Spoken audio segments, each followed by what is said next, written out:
Shalom, brothers and sisters. I'm Brother Sid. I have Brother Quran assisting me today. We are the Commandment Keepers Church. We have a detailed broadcast for our brothers and sisters internationally. The title of today's broadcast will be Christ or Chaos. Christ or Chaos, brothers and sisters. Okay? In these tumultuous times, a fierce battle is raging, good versus evil, right versus wrong. What side are you, brothers and sisters? We are living in history's most divisive era, and that is a truth that cannot be ignored, brothers and sisters. Why? If you remove God from society, you're left with chaos, you're left with decadence, you're left with immorality. Okay, Satan is oh so very clever. He knows that stripping God from pop culture will lead to self-destruction. And that's what we see. Okay, today we will reveal a stark choice. Align yourself with God or by default with Satan.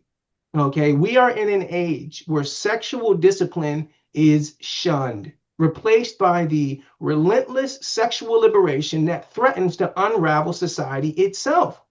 And we're going to talk about that. Why? Removing sexual discipline risks societal breakdown. Okay, many people have ignored the fact that pop superstar Neo has openly confessed that he's in a polyamorous relationship, challenging the conventional norms about love and fidelity. Neo is giving us everything about his polyamorous relationship.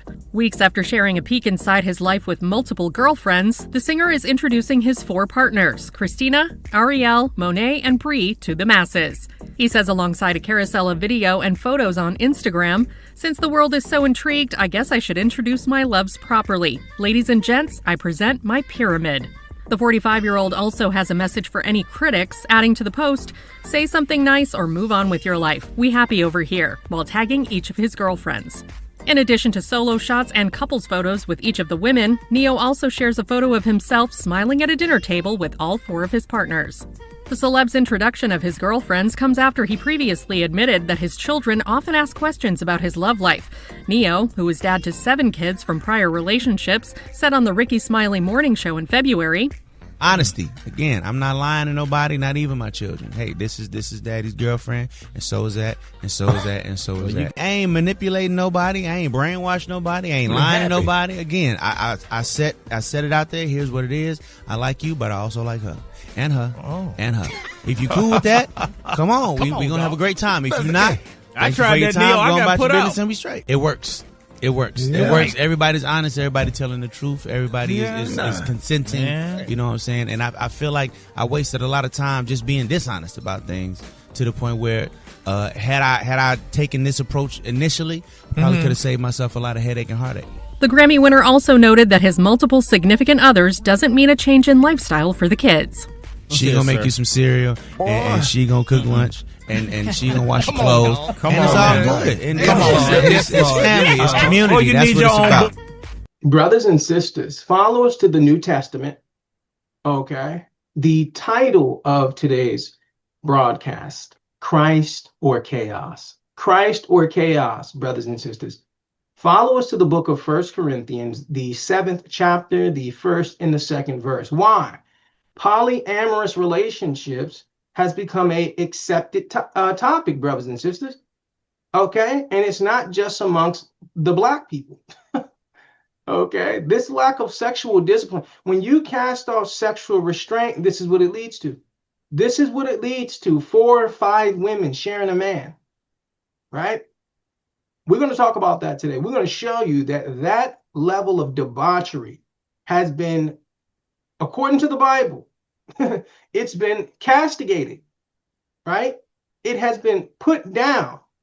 And we're going to talk about that today. We're going to 1 Corinthians chapter 7, brothers and sisters. We're going to have Brother Quran read not only the 1st verse, but the 2nd verse. How do we know that polyamorous relationships is condemned in God's word?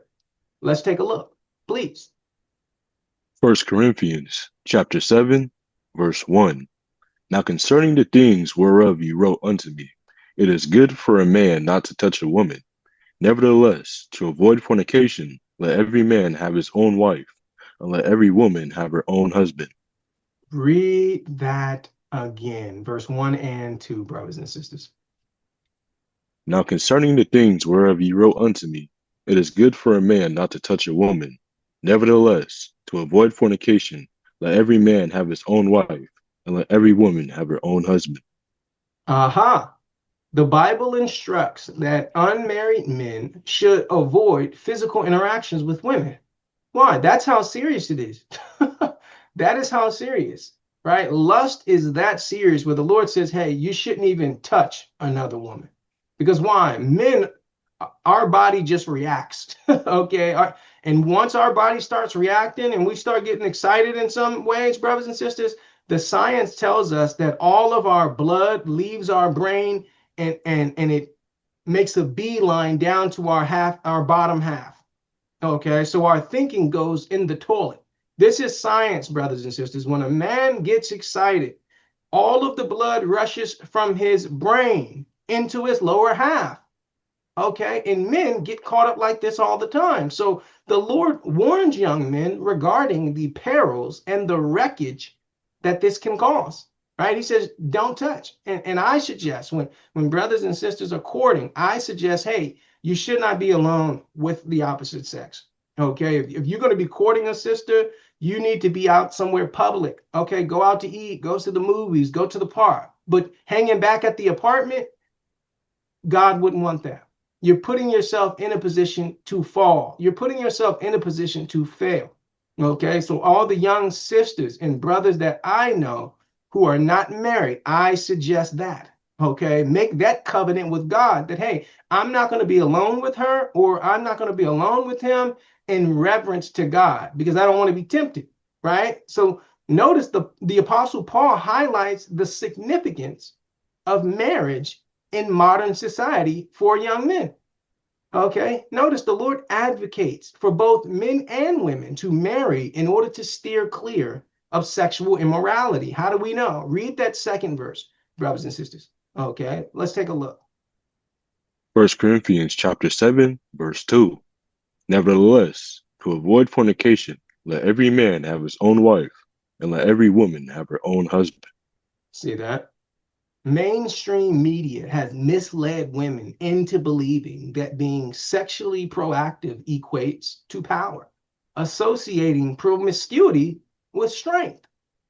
Right? This is what happens. Sisters think that being sexual, right, being naked on Instagram is power, it's freedom.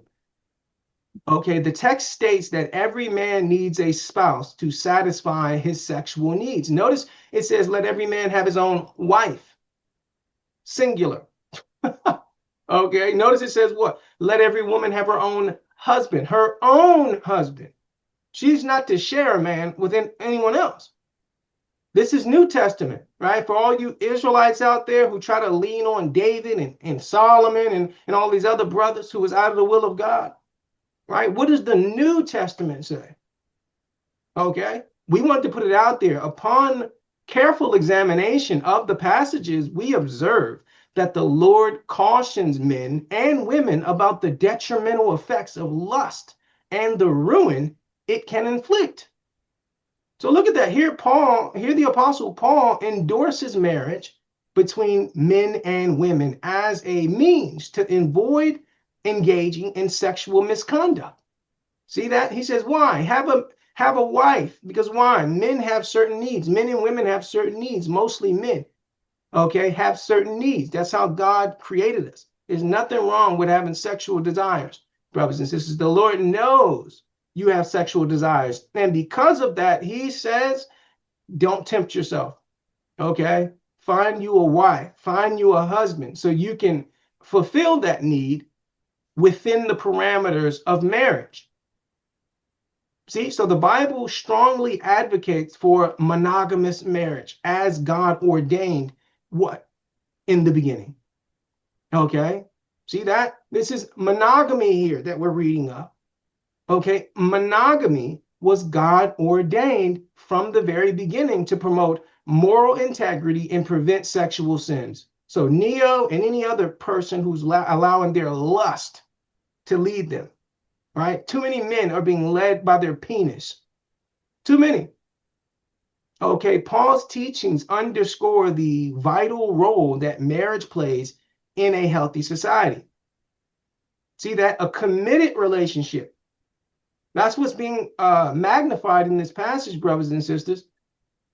Paul encourages us to pursue marriage, not only as a means of companionship, but as a strategy to prevent falling into sexual immorality. See that? When we carefully examine the biblical passages, it becomes evident that the Lord provides a stern warning to humanity regarding the destructive power of lust. This is a warning.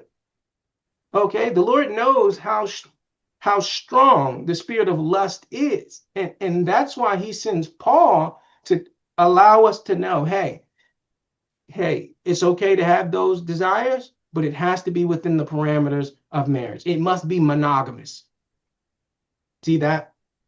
The scriptures clearly highlight how succumbing to temptations of sexual desire can lead us down a path of ruin and spiritual downfall. See that? See? The Apostle Paul emphasizes the significance of marriage as an essential safeguard against engaging in sexual sins. Open your eyes, brothers and sisters. Okay, men who are dealing with this polyamorism, these are brothers that are dealing with lust. Okay, they're dealing with lust, and none of them are going to try to convince me otherwise. I know what lust looks like. I'm a man. Okay, Paul advocates for the sanctity of a marital union as a divine institution designed to promote purity and moral integrity. See that? Because why? As a brother, right? Are you going to allow your woman to have 4 different men? If you could be walking around with 4 different wives, is it okay for her to have 4 different husbands? Well, okay, exactly. So if you thought it was, if you thought it was a good thing, if you thought it was proper, you would allow her to have 4 other men. Right? So that's the hypocrisy that we see in the world when it comes to polyamorous relationships, brothers and sisters.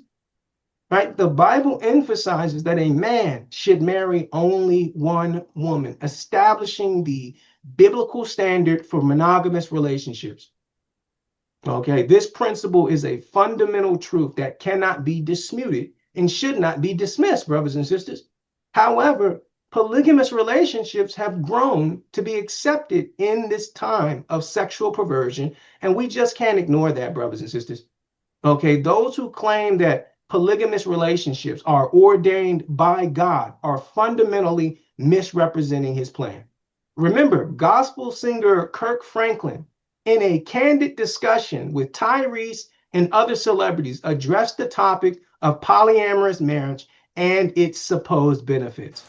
My views might be a little, yeah, man, mine might be a little different. Me and my wife right now, it's like, we believe in polygamy. And so we had a wife, but that was just something that we believed. And she actually came to me and was like, I believe you deserve more than one wife. She said I deserve two more wives. And she came to you just on her own? On her own. Like, she came through on, I want to say the pandemic. Okay. Like, we're just watching a lot of stuff, and so it just deemed to her, like, you deserve more than one. And so we've been looking, and it's been kind of a challenge, but we found us a wife. For the simple fact, I just know that men see other things. I'm not saying that we ruthless, but I just don't believe in monogamous. I believe that us as kings, we deserve more than one. And whatever religion you go by, Christianity, Solomon had 400 wives. A lot of them in the Bible had wives. If you're a Muslim, you can have up to 5 wives.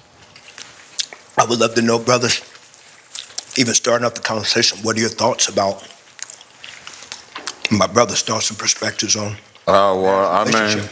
mean, you want Safe space. safe? 100. It's a 100 conversation. Yeah, so my body count is a little scary.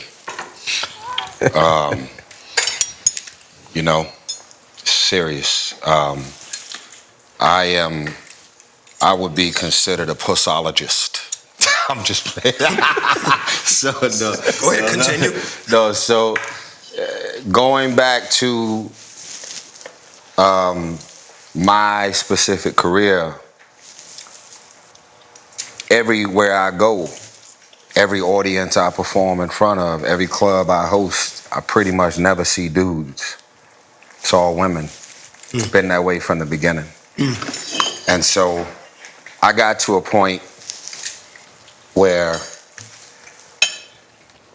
I'm safe here, but if I felt even more safe, I would be willing to go public with what I believe my number is. But it's crazy. Well, I want you to feel it's safe. What I've been doing. No, I'm not going to mention the number. Oh, no. But I'm saying what I believe my number is a little scary, because I got to a point where a powerful man of God asked me a question, and he said, without even coming at me, he just said, "Hey, Reese, let me ask you, man, how many more?" That's deep. Wow. Right? Yeah. What did he say? He said, "How many more?" He did not come at me. I was not attacked. I didn't feel attacked. He didn't be like, "Come on, like how many? When you been out here doing that? I mean, come on." He said, "How many more?" So before he asked me the question, I already had it in my head that I'm doing too much, too often, too many cities, too many states, too many countries. It's too much. But then, when he asked me the question, I made this connection. Okay, why? You either a sex addict and you out here just trying to put your wee-wee in everything and you just losing your damn mind, or it's coming from something. If you don't mind helping me, what is your spiritual process that gives you this spiritual real estate? Are you trying to have your wife to sign up? No, sir. Poly? No, sir. Because you keep bringing it back to the poly. Well, if you into poly, convert to Islam, because you're not going to hell for having 5 wives. Kirk Franklin hosted a dinner with R&B legend Tyrese and other celebrities to discuss the supposed benefits of having multiple sexual partners. A man widely associated with gospel music is now leading discussions about sexual misconduct. Okay, there was a time when most believed Kirk Franklin was a genuine man of God, but that perception has changed. Okay, because marriage is no longer promoted as valuable, sexual sin has become more accepted than ever before, brothers and sisters. In today's society, the concept of marriage has significantly diminished in its perceived importance. Many people no longer see marriage as a sacred covenant or something beneficial. We have to put that on the table. This decline in the value of marriage, brothers and sisters, has tangible consequences. And we have to put that on the table. Why? The social landscape is changing rapidly, with traditional values being challenged and often discarded in favor of more a secular sexual approach to relationships.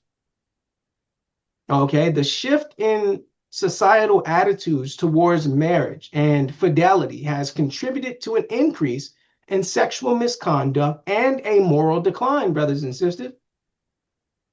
We have to talk about that. Why? In today's society, marriage is no longer highly valued, which has contributed to an increased level of sexual misconduct.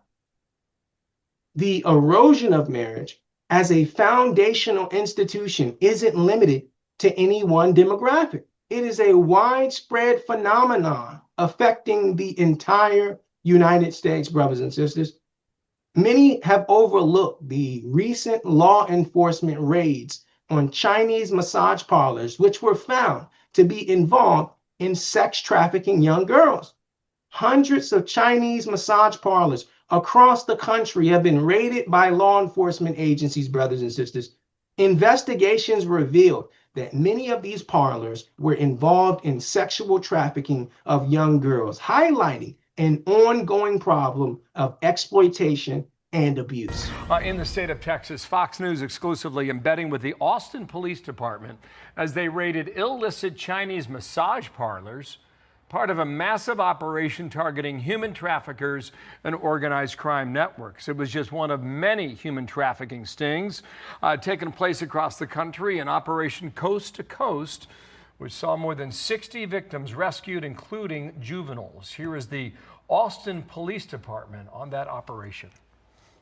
Most of these places have deep, complex roots with overseas, Asian, Chinese criminal enterprises. We're going to close this one down today, but it's going to be very easy for them to open up another one anywhere else in Austin or anywhere. Brooke Taylor live in Austin with the details on this exclusive report. Brooke, what you find out? What you see? Good morning. Hi, Bill. Good morning. Well, we exclusively embedded with the Austin Police Department while they raided these illicit massage parlors. Now, they weren't just going after traffickers and these organized crime networks. They were also trying to rescue as many victims as possible. It's going to be right here. We're going to drive past it. And we're going to roll in when they're ready. Austin Police, search warrant.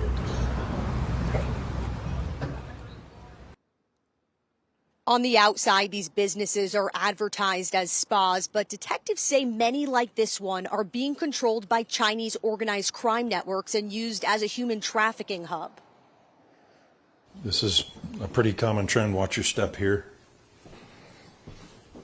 Massage bed, shower bed is pretty common nowadays for operations like this, and that just leads into a kitchen.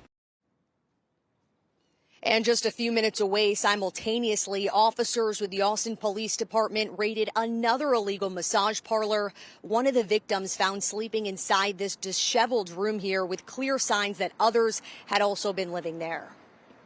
Quite often, they're victimized, they're forced, coerced, threatened in some way. Their passports are withheld, their families are threatened, they themselves are threatened. They get hooked on some sort of drugs. And these raids are part of a nationwide human trafficking operation on Thursday called Operation Coast to Coast. More than 150 different law enforcement agencies across the country participated, including Missouri, Oklahoma, California, and in New York. It's all coordinated by the Human Trafficking Training Center. They train officers and bring all of these agencies together. About half of the agencies that we deal with will go after the illicit massage business industry, which is the fastest growing of all trafficking in America. And it is all Chinese organized crime. And all this is going right back to China. All the money's going back to China. The victims are coming over here from China. It is a fact that a significant portion of the Chinese community has immigrated to the United States and contributed to a degree of sexual immorality that has been hidden. Okay, throughout the United States, there exist countless massage parlors that are involved in human trafficking. And that's a fact that cannot be contested, brothers and sisters. Why? For many years, men have been aware that they can visit these Chinese massage parlors and receive a happy ending. This was well known. Men joke about this. Okay, this has been going on for years, right? And through, the immigration was going on with ICE and all that, right? It's not just the Mexicans. It's not just the Hispanics, right, that are being, flushed out, right? We see this in the Asian community. Okay, there are thousands upon thousands, brothers and sisters, of massage parlors that have been raided by the agencies, the governmental agencies for sex trafficking young girls. A lot of these girls are sent over here from China. Okay, the Chinese have been involved in this. There was a time, brothers and sisters, over 40, 50 years ago, right? China offered over 1 million Chinese women to the United States, okay, in a trade for value. They offered 1 million Chinese girls and say, hey, you know what? We have too many women. We have too much population. We're gonna send them over to you. You didn't know that. You had no clue that the Chinese were this sexually depraved. They are. Brothers and sisters, don't forget, they're doing more abortions than even the United States. Right? Remember, they were limited to how many children they can have. I think now it's 2, but it was 1. So that means everyone who had more than 1 child was forced into getting abortions. Okay, so we want to put it out there. This is not a United States problem. Okay, this is not a black problem. This is a societal problem, brothers and sisters. And that's a fact that cannot be contested. Okay, the title of today's broadcast, Christ or Chaos, brothers and sisters. Christ or Chaos. We're going to go to Isaiah chapter 1 in the NLT version of the Bible. Brothers and sisters, follow us to Isaiah chapter 1, verse 17. Why? This particular passage instructs us as believers on what God desires for us to do in our lives. Okay, we're at Isaiah chapter 1, verse 17 in the NLT. The book of Isaiah, chapter 1, verse 17.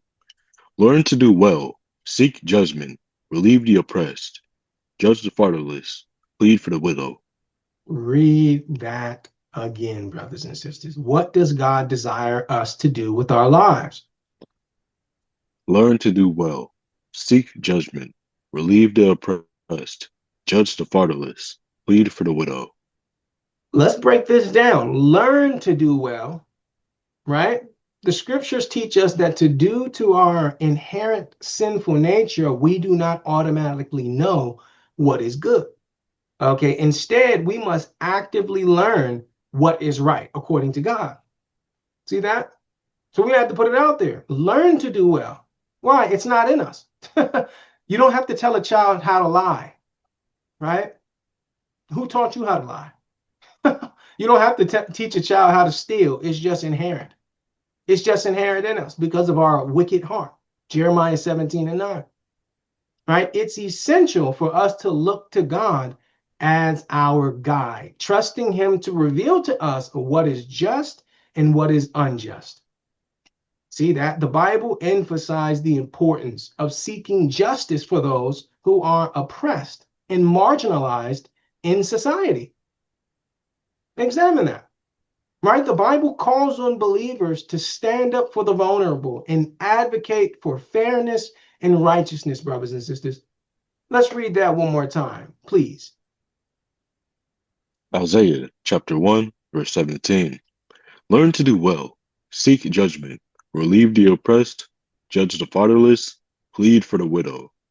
Judge the fatherless. It's important to note that the Bible cautions us about children being raised without the protection of fathers. See that?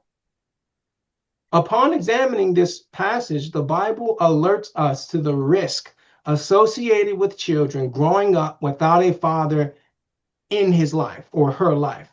Okay, and notice what else it says. Not only do they highlight the the risk of it for the child, they also highlight the risk of the woman. It says the widow.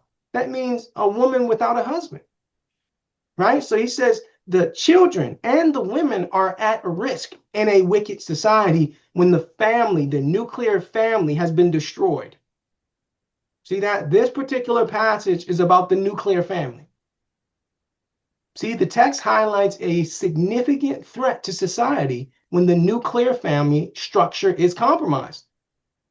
See, because why? Especially during that time, women, they weren't really working and all that like that. So if they didn't have a man for whatever reason that was, the church in the New Testament would try to take care of these sisters. Because why?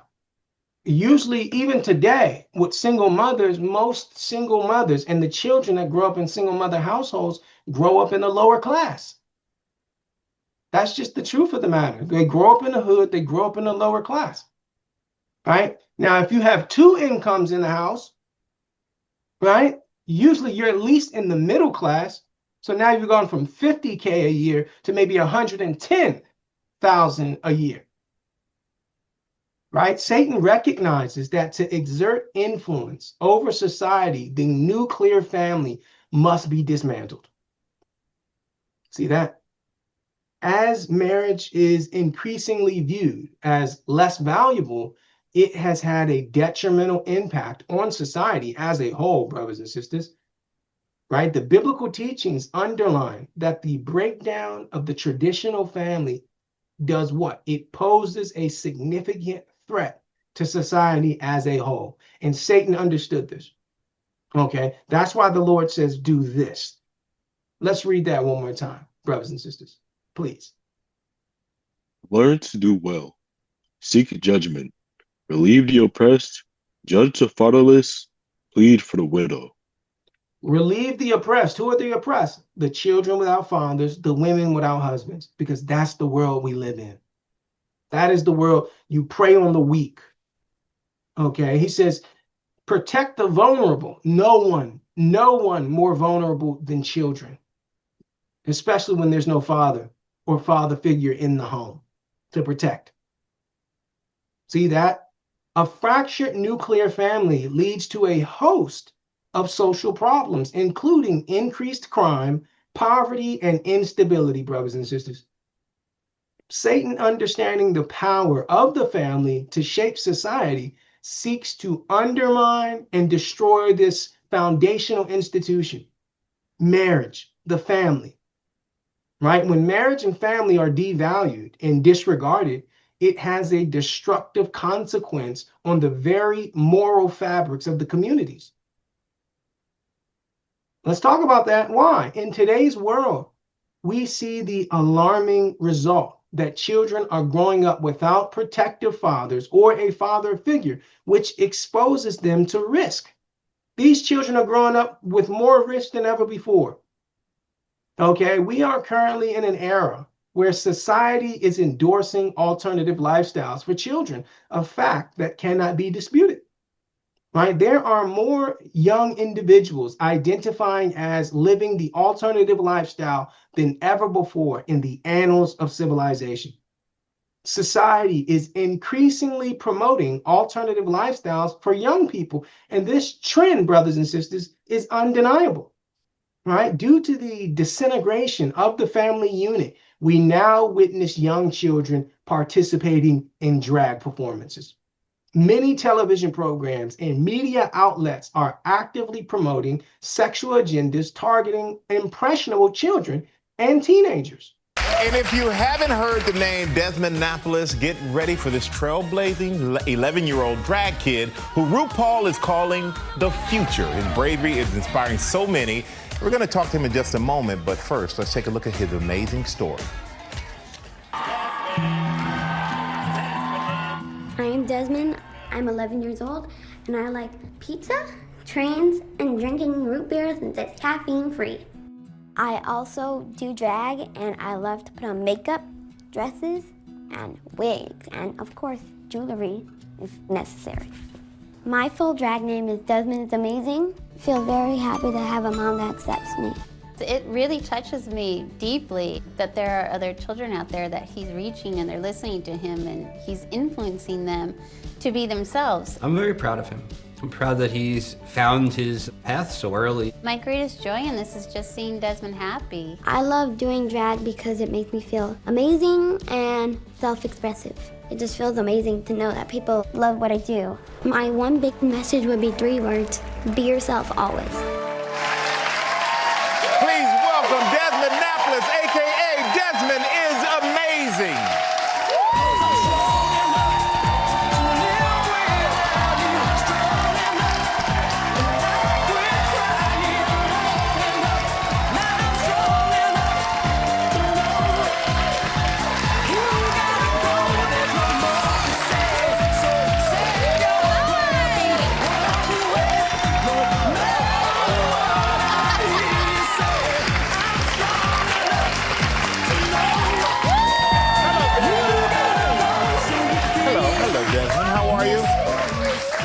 How you doing? Thanks for being here. I love that you love root beer, caffeine free. I can get on board with that. My mom doesn't like me drinking caffeine. Does it make you hyper? Yeah, me too. They don't like when I drink caffeine either. But Desmond, you're one of the youngest and first drag queen/kids. And I've heard that you've gotten messages from young adults who look up to you for being who you are. What are some of the notes you've gotten? Some of the notes I've gotten are like that you inspire me very much, and I wish I could have had the support that you have when I was a child. There are children who are living life as drag queens, and this is a fact that cannot be disputed, brothers and sisters.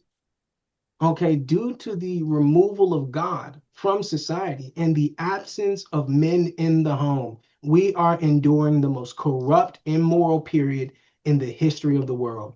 Countless television programs across cable networks are promoting the rainbow lifestyle to children. There should never, ever be a moment when children are exposed to content related to LGBT themes, brothers and sisters.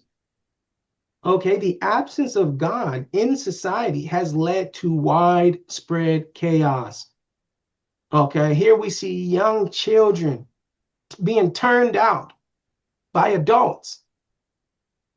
Okay, the Bible indicates that children and women are vulnerable when fathers are not present in the home and God is excluded from society.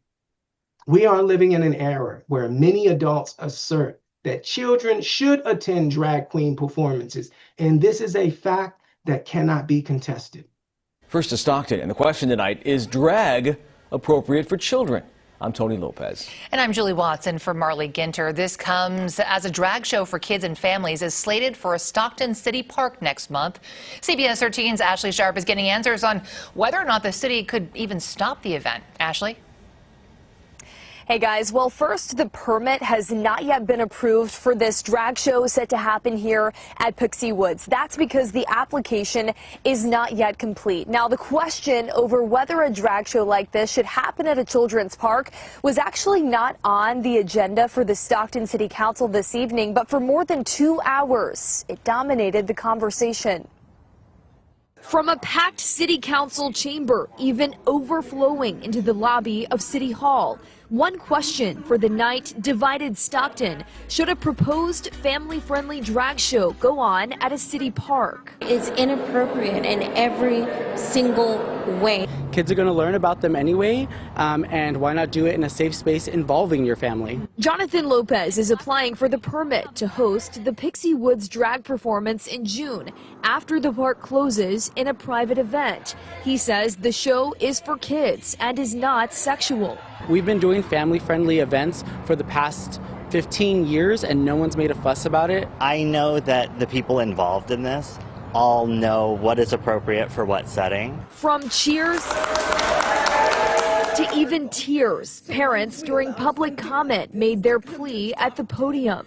We're going to lose our innocence. We're going to lose our children. Kids themselves even speaking out. I love the drag queens so much. These people are my family. But can the city stop an event like this from happening? The answer from Stockton's city attorney, no. They can't block a group from using a public facility for an event based on its message alone. Children should never be exposed to media or entertainment that features LGBT content. There should always be clear boundaries protecting their innocence, brothers and sisters. The absence of God's presence in our society has led to widespread disorder and chaos in many aspects of life. Okay, because God's presence has been banned in school, in entertainment, in sports. This is what you have. Like the NFL, brothers and sisters, has male cheerleaders. Okay. Okay. And these are males that got sugar in their tank. Look it up. It's even in the sports, brothers and sisters. In today's world, many adults hold the belief that children should be allowed to attend drag queen performances and events. There are numerous television programs across various cable channels that actively promote the rainbow lifestyle directly to young audiences, brothers and sisters. And this is a fact that can't be contested. I'm sorry. You wonder why the world is the way it is? Because why? There's two choices, Christ or chaos. See that? We're living in chaos. Because why? There's no Christ. God's presence is not in pop culture. When is the last time you saw somebody praying on TV? On a show? When is the last time you saw somebody at a dinner or something, or somebody in a hospital and they pray? They're not even allowed to pray on television. And the only time they talk about God, usually they're saying they're cursing God or cursing Christ. See that? This is what happens, brothers and sisters. And we need brothers and sisters who are on the fence to open your eyes. Open your eyes. You're part of the problem. You're part of the problem. Those who are not, who are on the fence, instead of riding with God, stopping children, okay? Stopping children from what's going on to them, right? Women and children are being attacked by people who are saying, hey, well, to each his own. To each his own? Really? Really? To each his own? You don't care about these children? Because guess what? These are predators that are attacking these children, molesting these children. And you're talking about, so to each his own. Really? Brothers and sisters, open your eyes. We are in the last days. The title of today's broadcast, brothers and sisters, Christ or chaos. We either live in Christ or chaos, brothers and sisters. Follow us to Luke chapter 60. Please, brothers and sisters, follow us to Luke chapter 6, verse 40. The title of today's broadcast, brothers and sisters, Christ or chaos. We're here to help open the eyes of those who can't see. Okay, open your eyes to how bad society has gotten. And look at how the children are the ones suffering the most in a world of sexual perversions. Okay, women are suffering. Why? They have men in women's sports. Just in the Olympics recently, they had a grown man beat a woman to a pulp. Okay, this was a biological man who claimed he was a woman, and he punched this woman so hard she quit 30 seconds into the fight. She said, I can't do this. Okay. And see, this is who is suffering. This is who's suffering. The children and the women are suffering because why? There's a lot of weak men. There's no way, okay, if my wife or my daughter was in sports, that I'm going to let her go in there and fight a man. No way. I will pull my wife or my daughter out of that sport, period. Okay, men are afraid to stand up. See this? Same thing happened in swimming down at Penn State, Ivy League school, right? A grown man who was ranked number 400 amongst the men starts to go with the women and is ranked number 1. These sisters have worked every day for years for this, only for a biological man to come in and circumvent the rules. Okay, we're at Luke chapter 6, verse 40, brothers and sisters. We're in the King James Version of the Bible. Let's take a look, please. Luke chapter 6, verse 40. The disciple is not above his master, but everyone that is perfect shall be as his master. Read that again, brothers and sisters, please. The disciple is not above his master, but everyone that is perfect shall be as his master. A disciple is a student. A master is a teacher. Okay, so it says the student shall not be above his teacher. Why? They will be as the teacher. Okay, they will be indoctrinated by the ways of these teachers. Okay, so we wanted to put it out there. Right? This text highlights the importance of exercising extreme caution concerning the educational environments that young people are subjected to. Okay, the Bible warns us about state-sponsored educational institutions in this particular passage. Okay, this text implies that children will inevitably mirror the surroundings they experience in their education. See that? Students will imitate their teachers, the Bible says. Okay, this is why they wanted women working. See that? Two reasons why the feminist movement happened. Number one, half of the population wasn't being taxed. Okay, so they wanted to make more money. Number two, if we send the women to work, the children will need to go somewhere. You know what? We're going to have it. We got 8 hours a day of indoctrination for these children. Let's get the women out of the house so they're working. We'll make more money off them. And now we have access to the children instead of the mom raising the children like historically transpired. See that? So they were very clever. The feminist movement was very, very clever, brothers and sisters. They had an intended purpose. Okay, according to God, when schools promote sexual immorality, children will adopt sexually immoral behaviors. See, the passage serves as a motivation to contemplate homeschooling your children if that is a viable option. It's not as hard as they want you to believe, brothers and sisters. Okay, the text suggests that God warns us about the dangers of allowing your children to receive education in state-sponsored schools. And hey, I talked to some of you young sisters, right? Why don't some of you young sisters do homeschooling, right? For other parents, right? Why don't you do it? Brothers and sisters, you can get some mothers and fathers to allow you to teach their kids. Let's say maybe from 5 to 8, you're homeschooling. 5 to 10, you're homeschooling. Right? It can be done, and you can make some great money. Not only can you help deliver these children from the sexual perversion that's being promoted in these institutions, you can make some money doing it, knowing you're helping the children out. You're protecting the children. Okay, if sisters need a job, I would suggest you look into that. You look into that. Okay, why? This serves as a stark warning. Okay, this is a stark warning to parents and guardians to carefully consider the kind of education their children receive. The Bible says a student becomes like his master, his teacher, her teacher.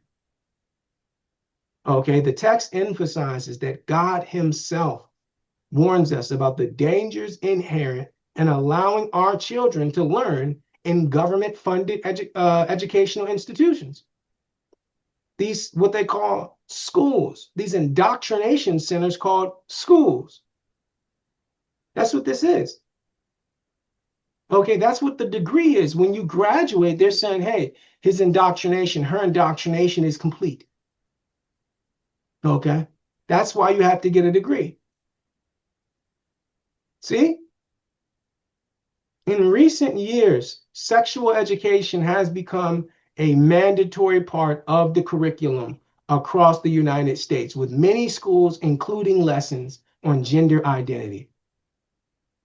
Okay, this particular passage underscores the critical importance of exercising extreme caution when it comes to the educational environments in which young people are placed. We have to talk about that. Why? The Bible highlights the potential influences these settings have on the moral and spiritual development of children. Think about that. The Bible offers a specific warning about the institutions sponsored by the state, pointing to the potential spiritual dangers they pose, brothers and sisters. Okay, children are learning about sex in school from their teachers, and this is a fact that cannot be contested. We're going to put it on the table. Why? Throughout the United States, sexual education has become a compulsory subject for young students. See that? See? All across the United States of America, there are educators promoting a rainbow lifestyle who are teaching minors about sexuality.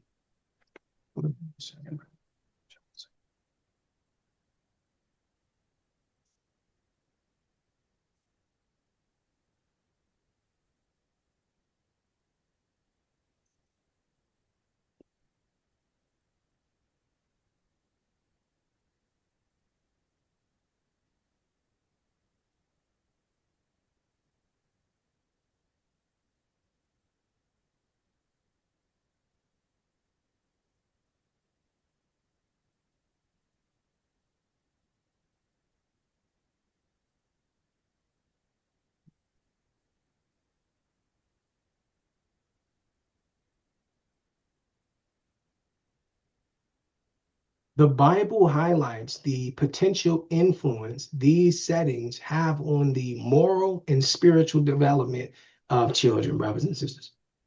Okay, the Bible offers a specific warning about institutions sponsored by the state. See that? These state-sponsored educational institutions. Okay, these indoctrination centers, because that's really what they are. Okay, these schools are indoctrination centers. Children are learning about sex in school from their teachers. And this is a fact that cannot be contested. Okay? Throughout the United States, sexual education has become a compulsory subject for young students. All across the United States of America, there are educators promoting a rainbow lifestyle, teaching minors about sexuality. Many parents overlooked the transgender teacher, Darren, who reprimanded high school students that were reluctant to learn about pronouns. Okay, class, so I am teacher Darren, and my pronouns are going to be Z, zer, zers, and zerself. So that's how you will address me, yes? So what about she, her, hers, herself? That's what we know. Yes, but I am gender neutral. So I am not a female, nor am I a male. I would be in between. So right here would be my pronouns. So instead of she or he, you would refer as Z. Instead of her or him, you would refer as zer. Instead of her or his, it would be zer. Yes, in the back. So I'm sorry, I'm confused. Are you Mr. Darren? Miss Darren? No, I am teacher Darren. There would be no Mr. or Mrs. in front of that, just teacher Darren. Wouldn't it be zister or zis? They haven't created that word yet, but you're on the right track. So it is just teacher Darren for now. Yes. You look like a pretty lady to me. Well, thank you. Most people would take that as a compliment, but I am gender neutral, so I am not a lady. I can be pretty, but not a lady. Yes. So you can't be pretty or no, I said I can be pretty. So you can be pretty and you can be handsome, but you are not a she that is pretty and you are not a he that is handsome? Correct. That don't make no sense. I'm confused. I guess I'm. What are you confused about? I'm confused over the whole thing. Why do we have to learn this? Well, because this is how the world is changing now. So the world progresses and we progress with the world. Yes, in the back. Can we just call you by what you look like your pronouns are? No, because that would be disrespectful. So my pronouns are Z, zer, zers, and zerself. Or you can just call me teacher Darren. Isn't Yes. it kind of disrespectful to like put stuff in our faces and into our heads that we don't necessarily want to align with or learn? No, it wouldn't be, because that's the way the world works. So even though it's something that you don't identify as, Not the whole world. well, even That's though, more so just like the USA, more so like. okay, well, where do you live? In the USA? You said that's the way the world works. I'm just saying the whole world, like the USA is like 2% of the world. There's so many other continents and countries that don't want to, instill this into their youth. Okay, well, let's start by doing it in this classroom with teacher Darren. We have a transgender adult compelling children to accept an alternative lifestyle. Educators are imposing their lifestyles on students, a fact that's indisputable, brothers and sisters. Open your eyes. Why? Parents are often unaware what is being imposed on their children within these educational institutions. That's a well-known fact. Okay, and the schools know it, the teachers know it, right? Many parents are unaware of what is truly being introduced to their children within the walls of these educational institutions. They often have little insight into the content and messages children are being exposed to during school hours. This lack of awareness leaves parents vulnerable to being blindsided by the extent of ideological influences their kids are experiencing. Okay, there are transgender educators imposing their beliefs on young people who are not interested in them. Okay, the primary influencers of children today are no longer their parents, but rather teachers and celebrities. Okay, it is a fact.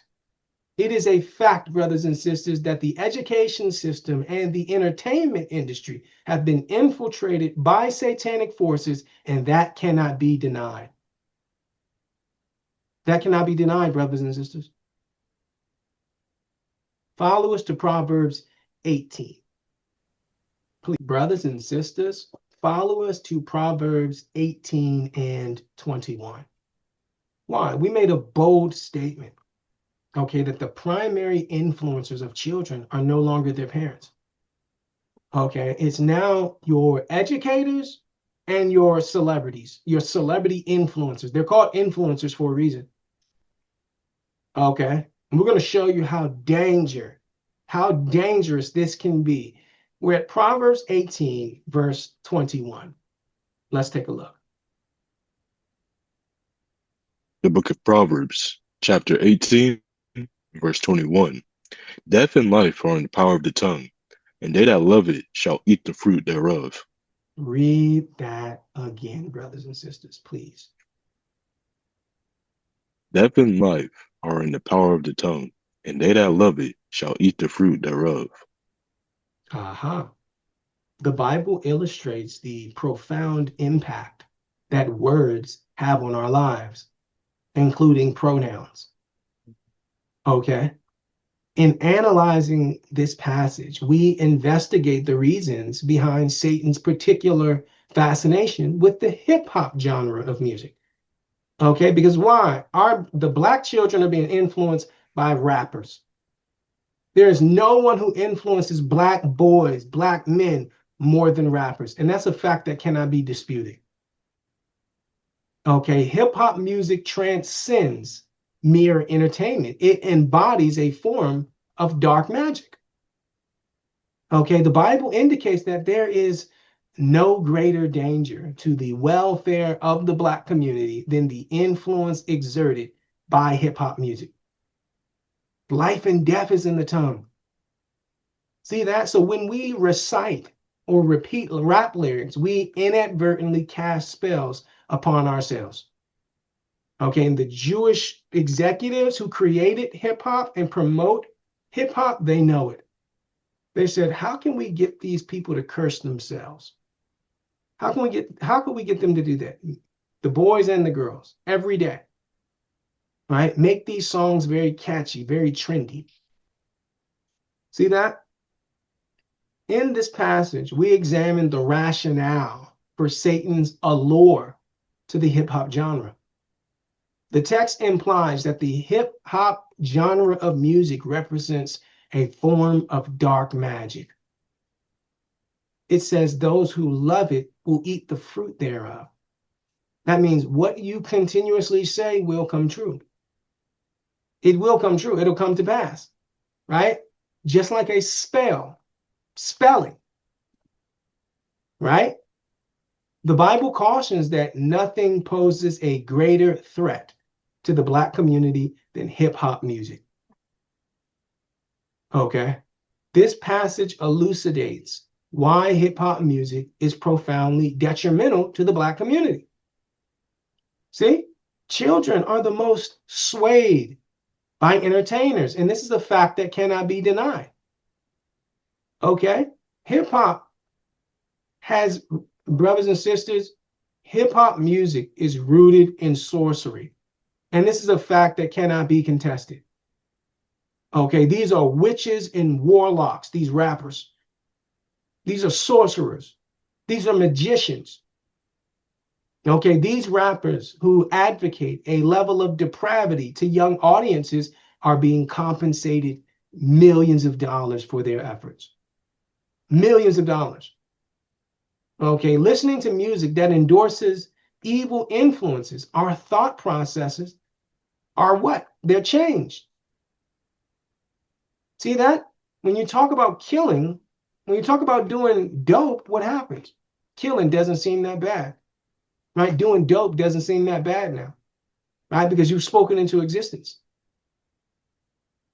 See? So first we wanted to show you what's going on in the schools, right? The teachers promoting alternative lifestyle. And then you leave out of the school and you see what? The entertainment industry. See that? The education has been corrupted.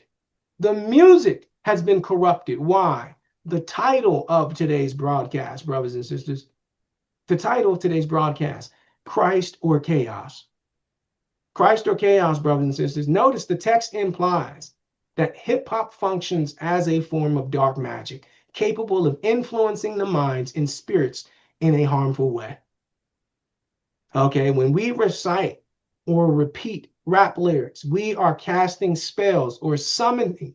We are summoning negative spiritual forces upon ourselves. When you're playing that music all up in your car, when you're playing that music all up in your house, you're opening portals to demons. Okay? Many of the rappers who promote decadence and depravity to young audiences are earning millions of dollars in exchange for their messages.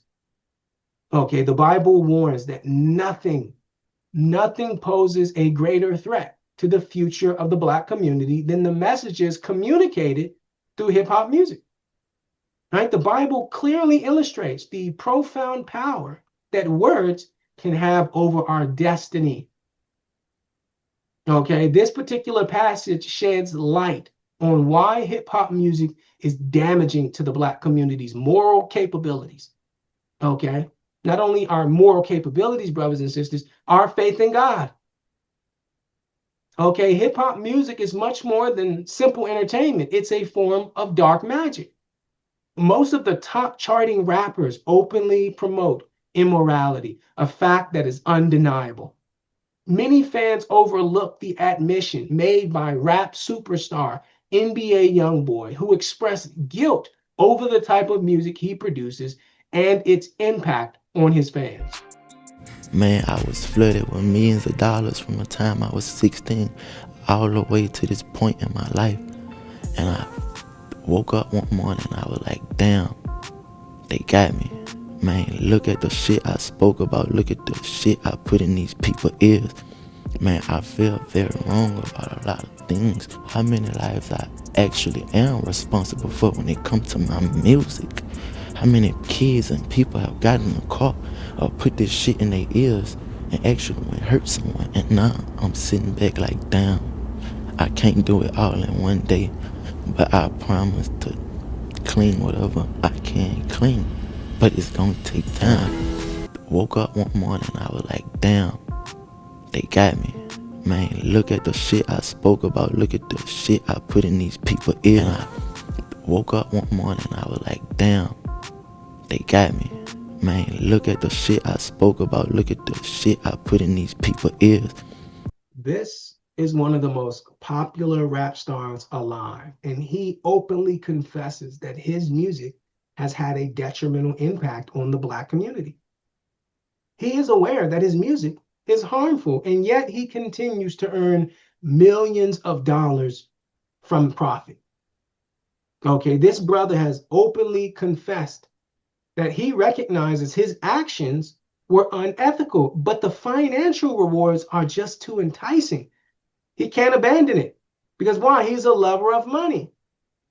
And this is why the Lord warned us about the love of money, because when you love money, you'll do this. You'll promote poison into your own people as long as you get paid. See that? It is essential to recognize the harmful nature of hip hop music. Okay, the widespread presence of hip hop and its popularization has correlated with the increase in violence and drug abuse. The two are linked. Wherever hip hop is played, evidence, brothers and sisters, of what? Violence and drug abuse become prevalent. Let's put that on the table. Why? We have lost the ability to distinguish right from wrong because academic institutions and the entertainment industry have both been compromised by demonic influences. The entire world is tainted because God has been excluded from societal norms, brothers and sisters. We are unable to discern right from wrong because the church, brothers and sisters, the church is no longer imparting this wisdom on us. Let's be honest about this. The world is deteriorating morally and spiritually because God has been pushed out of the mainstream culture. Okay, we don't know what is right. We don't know what is wrong because the church is no longer teaching it. Okay, what have we seen? Who are the most influential people? It's not the pastor anymore. It's not the parents. Okay, it's the teachers that they're spending 8 hours a day with. Okay, and it's the hip hop artists and influencers they're spending 20 hours a day with through social media, music, and all that. Okay, the kids these days follow the life of these rappers and influencers, right? They don't just listen to the music, they follow the lifestyle. We have to put it out there, brothers and sisters. The title of today's broadcast, Christ or Chaos. Christ or chaos, brothers and sisters. The church is at fault here, and we're going to prove it. We're going to Matthew chapter 7 in the NLT version of the Bible. Let's take a look. Brothers and sisters, follow us to Matthew chapter 7, verse 16 through 18. The title of today's broadcast, brothers and sisters, Christ or chaos. Christ or chaos. What have we learned?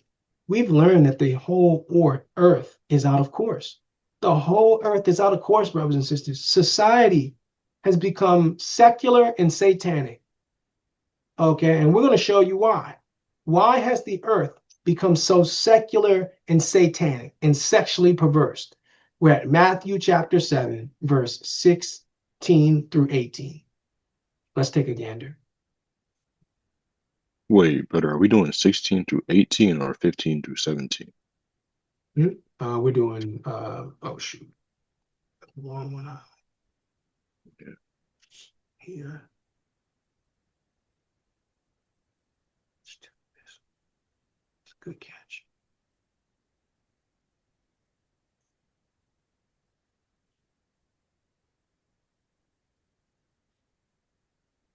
Yeah, let's just do 15.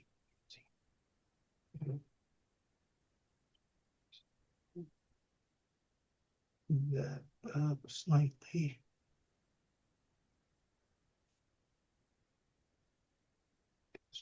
Yeah.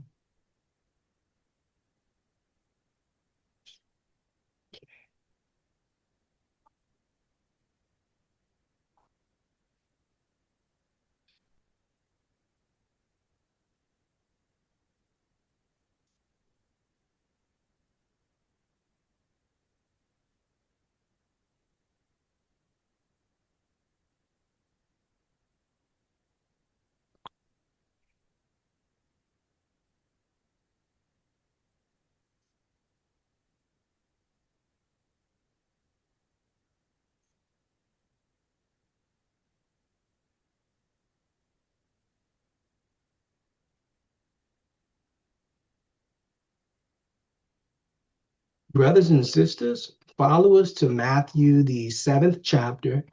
We're going to have Brother Quran read us verse 15 through 18. Why? We've just proven, brothers and sisters, that Satan has infiltrated the academic realm. He's also infiltrated what? He's also infiltrated the entertainment industry, right? And those are the two most popular forms of indoctrination and influence. Okay? We have to put it out there. The children have been indoctrinated into school, and then they come home out of school and get into more indoctrination. See that? The title of today's broadcast, Christ or Chaos, which do you choose? We're at Matthew 7, verse 15. The book of Matthew, chapter 7, verse 15. Beware of false prophets who come disguised as harmless sheep, but are really vicious wolves. You can identify them by their fruit, that is, by the way they act. Can you pick grapes from thorn bushes or figs from thistles? A good tree produces good fruit, and a bad tree produces bad fruit. A good tree can't produce bad fruit, and a bad tree can't produce good fruit. Read verse 15 one more time, brothers and sisters, please. Beware of false prophets who come disguised as harmless sheep, but are really vicious wolves. Aha. See that? Christ cautioned us repeatedly regarding the infiltration of the Christian church. He highlighted the presence of wolves who have entered into the Christian church and are now occupying positions of power and influence. See that? He says, beware. That means be aware. Be on the lookout for this. This is something that's all over. See, so a thorough analysis of these scriptures indicate that Christ warns us against placing blind faith in religious leaders. He says, don't. How do we know? An in-depth review of these passages shows us that Christ advised against uncritical trust in religious authorities. That's how we got here. Okay, the Christian church says, hey, we don't need to follow the law. Right? And now, since we don't need to follow the law, you have homosexual pastors. And you know what they say when you bring up, well, hold on, doesn't the Old Testament say you can't have, can't be homosexual? They say, yeah. It also says you can't eat pork. It also says you can't wear mixed fabrics. It also says, observe the Sabbath. So you can't pick and choose and tell me, you're either going to follow it or you're not. I heard a pastor say this. I heard a homosexual pastor say this. Because he knows that was the beginning. Once the Christian church started saying you didn't have to follow the law, this would come. Okay? So even the Christians who are against homosexuality understand you can't even fight. You have your hands tied behind your back, because on one hand, you'll say that you don't have to follow any law, and then on the other hand, you'll tell people they can't be homosexuals. See, that was strategic. They did that. Okay, Christ stressed that not everyone who claims to represent God is authentic. Right? It is undeniable that the corruption within the church has a profound impact on society as a whole. Really think about that. The infiltration of venomous snakes into positions of authority has led to the widespread deception, moral decay, and societal chaos we see. Okay, these are poisonous snakes. The Bible teaches us that many who profess to follow God's teachings often distort and manipulate these teachings to justify their own immoral behaviors. And we're going to put that on the table. Why? Christ warned that not everyone who claims to speak on God's behalf is genuine. Okay?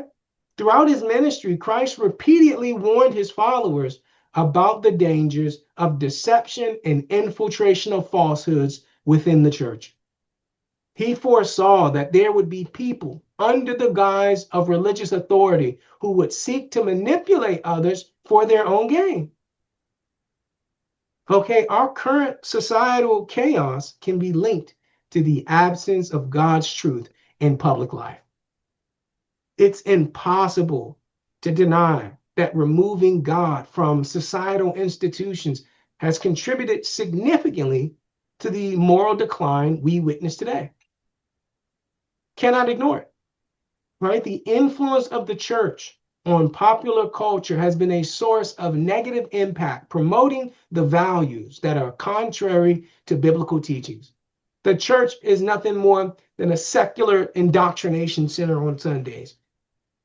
Okay, instead of focusing on God's word, on God's truth, many church institutions seem more interested in accumulating wealth. Okay, the shift has led to a situation where the church's primary messages revolve around financial gain. We have to put it out there. There is an undeniable evidence that corruption within the church has had far-reaching consequences for society as a whole. The moral decay and dishonesty observed among church leaders has contributed to the broader breakdown in societal values, brothers and sisters. By thoroughly analyzing these biblical passages, it becomes evident that Christ's advice not to accept religious leaders at face value was accurate. Okay, the church has shifted away from teaching the truth of God, focusing instead on the pursuit of wealth. Many people overlook the recent incident where Bishop Marvin Winans berated his congregation who failed to contribute at least $2,000 into his ministry. Roberta McCoy, giving faith and stand in unity with the vision of perfecting church of sowing this seed of $1,000 plus $235 and receiving the blessings to come to all that participated. Now that's only $1,200. Yes. Y'all not listening to what I'm saying. If you have 1,000 plus 1,000. Okay. Well, I'm gonna work on the other 800. Well, that ain't what I asked you to do. I'm going to ask those that are here today that are prepared to give their sacrificial seed of giving of $1,000 plus one. If you're here, join me in the center aisle now. Let's give God praise as they come.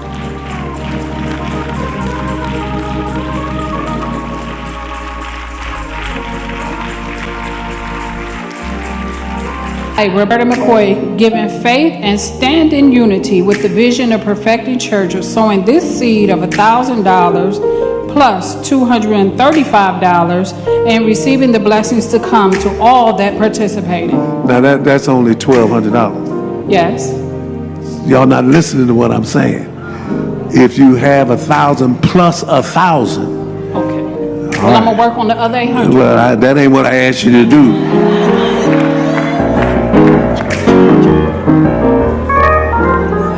Bishop Winans publicly scolded a woman for not having $2,000, revealing a disturbing focus on money with many parts of the Christian community.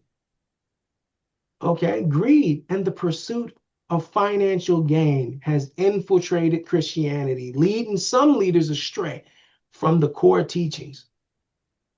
Let's be honest, right? This is a widely recognized bishop who is embezzling from the church, and this is an undeniable fact. Okay, the church has turned into a dwelling place for Satan.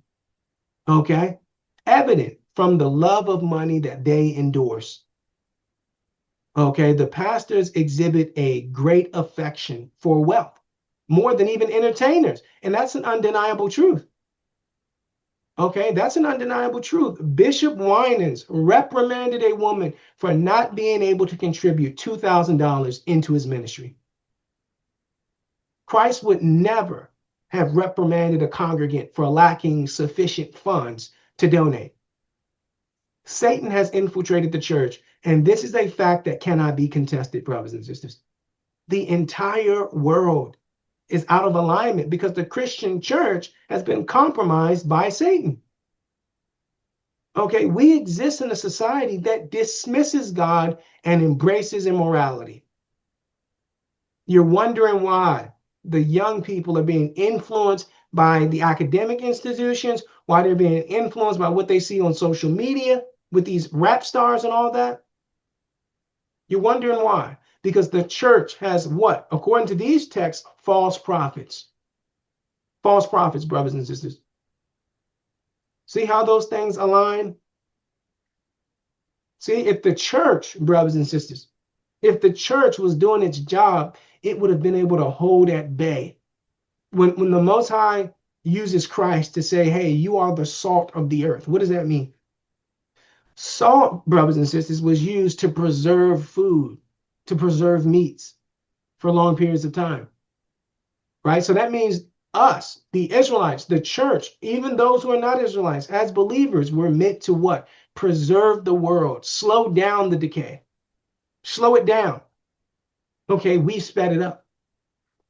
Imagine this, brothers and sisters, a steak. You don't have to do anything to a steak for it to spoil. Only thing you have to do is leave it. The world is just like that. You don't have to do anything to the world. If you just leave it as it is, without God's word being promoted, it will spoil. It will spoil, brothers and sisters. Okay? The church has lost its purpose. Mankind has lost its purpose. Why? The church isn't teaching it. The church is not teaching it. Right? The church is not teaching it.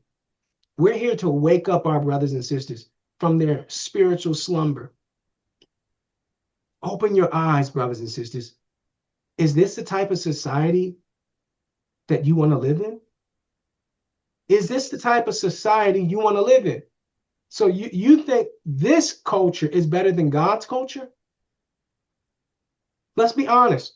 You think that the culture we have today, that's a better option than obeying God if we all obeyed God?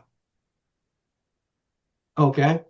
We're going to show you that mankind has lost its purpose. Follow us to Genesis chapter 1, brothers and sisters. Please. Brothers and sisters, we're here at Genesis chapter 1, verse 26 and 27. Why? We made a statement. We made a statement that mankind has forgotten their purpose. We also made a statement that the church is the reason behind it. Okay? We're going to show you what man's purpose, that's male and female. What is mankind's purpose according to the Bible? Let's take a look, please. The book of Genesis, chapter 1, verse 26. And God said, let us make man in our image, after our likeness, and let them have dominion over the fish of the sea, and over the fowl of the air, and over the cattle, and over all the earth, and over every creeping thing that creepeth upon the earth. So God created man in his own image. In the image of God created he him. Male and female created he them. Read verse 27 one more time, brothers and sisters, please. So God created man in his own image. In the image of God created he him. Male and female created he them. According to the Bible, God established only two genders, male and female.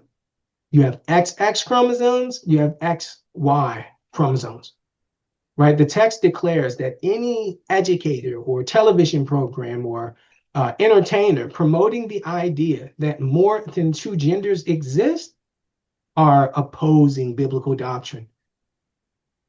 See that? The first chapter of the Bible highlights fundamental truths that God desires us to understand, especially concerning this subject of gender. Okay, the fundamental purpose behind God's creation of humanity was to embody his characteristics. It says he made us in his likeness, in his image. Right, what does that mean? His character. He wanted us to act out his character here on earth. Right? God doesn't have an image that you see. It's his character. Right? That's why he put us in rulership over the earth. Why? God is the ruler.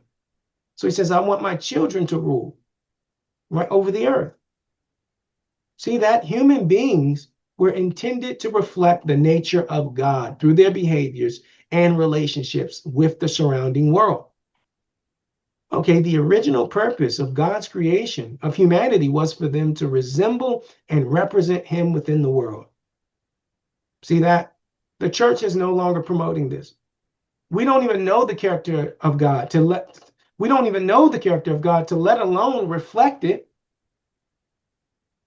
Okay? If I don't know the character of God, how can I reflect it? Right? These scriptures indicate that humanity has lost sight of its purpose. Due to the infiltration of churches by Satan, humanity has forgotten its true purpose. You see that, brothers and sisters? We are currently in an era where very few desire to embody the image of God, which is evident. We exist in a time when many women would prefer to identify as a dog rather than a child of God. You know? So you're saying that you would like a gentlemanly man, somebody who courts you, takes you on a date, all of these sorts of things? Absolutely. I'm a little bit in two minds here because I can hear what you're saying, but then I can see that you're dressed as a cat. I'm a dog, and so... you call yourself a dog. Woof, yes. Do you think Nick, could you open that could door be more? Perhaps hindering that a little bit, the fact that you are So a I dog? don't deserve respect because I'm dressing like an animal? Well, I don't mean, deserve to be treated like a person because I'm dressing like an animal? Hold on a second. Do you think that that might be a deterrent for a man who is more traditional if you're dressing like a dog? No, because I'm not out seeking anything traditional. I was simply reflecting on a college experience that I had. So you're not seeking that sort of person? I appreciate that kind of person. I'm not seeking anything specifically. I don't seek people. I'm not. So when you look at a relationship, are you looking at like a pet owner type relationship, or like two dogs in the relationship, or what's your ideal? A partner who loves and respects me and sees me as an equal that I am. But you see yourself as an actual dog, right? You said you like to go play fetch.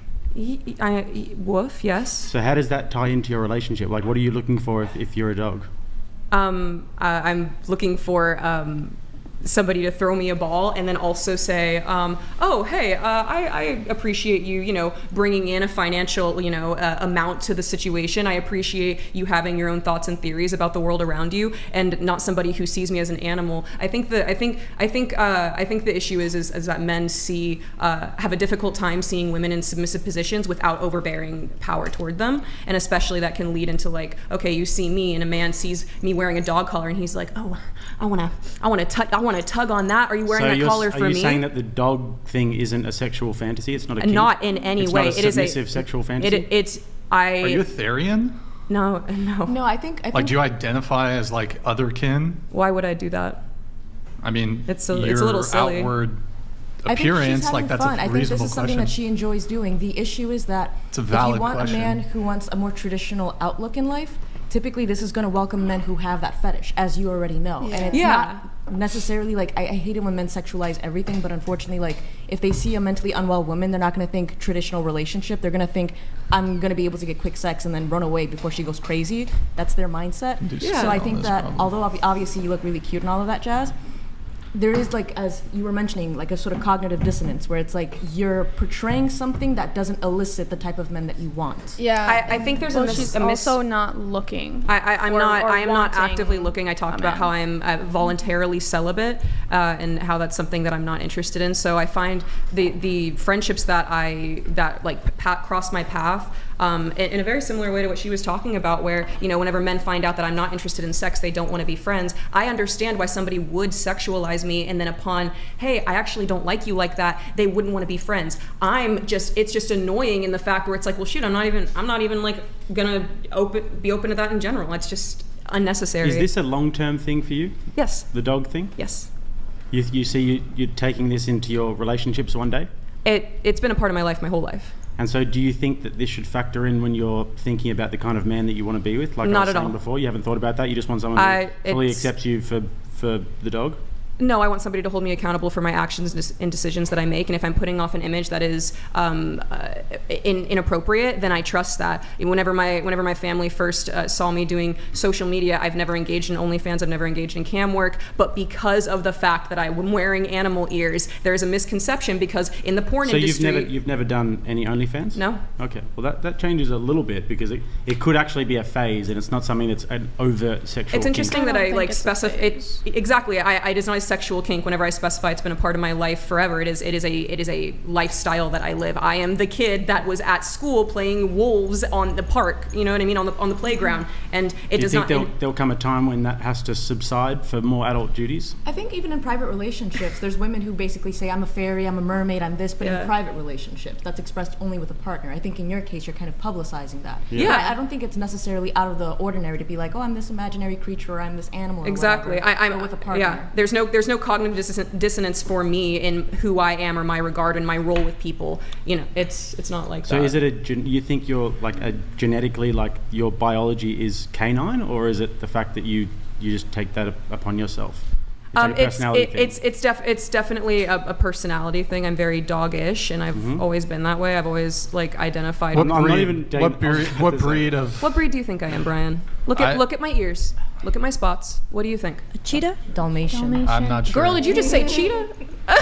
It's a Dalmatian. Are there purple dogs? A purple Dalmatian? Dalmatian? I'm a purple Dalmatian, yes. A lavender Dalmatian. Okay. There are more mental health issues now than at any other time in the history of civilization. Okay, the silencing of God in society has led to a rise in chaos, brothers and sisters. The lack of promotion of the Bible in popular culture has allowed Satanism to gain ground. God created humanity to reflect his character, and yet many individuals are failing to do so. Okay, it has become commonplace in society for women to identify as animals instead of as reflections of God. Satan is undoubtedly pleased with the extent of his influence on society. We are currently in an era where mental illnesses are celebrated as positive attributes. Many people overlook the woman who was widely promoted on television for living her life as a four-legged animal. 3 years ago, 28-year-old nature lover Alexia Kraft de la Soe wanted to take her fitness to the next level by trying a unique form of exercise, quad aerobics. Now, it might sound technical. Alexia simply goes about her usual hikes, but on all fours, with bare feet. After claiming that taking herself on a literal dog walk helps keep her core strong and her mind positive, Alexia's here to tell us more. Come on in, Alexia. Look how graceful she is. There's grace and elegance to that is just remarkable, Alexia. It's absolutely incredible. Good morning. Good morning. Good morning. How are you? Good, very good. So how did this first come about? How did you first even see it as an idea? I mean, I think it literally just changed my life, quadrobics. Like, it was a moment for me to to transform myself into just like, I feel like I've been, when I was a little girl, I used to like live in the countryside, in nature, and just like be super connected to nature. And then when I was older, I went to the city, and I just feel like I started a little bit disconnecting to the natural world. And you go about your everyday life? Do you just drop onto all fours and crack on if you're walking down the street? If you're on the street, is that what happens? It's more when I'm out on an adventure in the outdoors. I would definitely just explore on all fours. But also when I'm with friends and we are sometimes in urban environments as well, we also explore on all fours, like the city environment on all fours. But then what's the reaction from other people? Because obviously to see a group of friends kind of walking around, how do people react? I mean, it's definitely, you're like, what are they doing, you know? But it's almost like parkour. Parkour is like you're learning how to move in the environment and play with the environment in so many different ways. It's not like you see a rail on the side of the road. It's to keep you kind of from going on the road. Right. But we see it as another way of like playing with it, you know, and moving. Brothers and sisters, follow us to the book of Romans, the 12th chapter and the 2nd verse. Now, Rome was where? Rome is Europe. It's where the Europeans rule, right? Notice what Paul says. He knows how secular, how evil European culture is, Roman culture. Okay, so he wanted to warn God's people. He wanted to warn the Israelites who lived amongst the Edomites, right? Or who you would call the white men and women, right? Their culture always reflected the opposite of God, right? And Paul was so concerned about it. Look at what he writes to the church in Rome. This is a letter he's writing to those who are Jews or Israelites living in Rome. Listen to what he says. We're at Romans chapter 12, verse 2. Let's take a gander.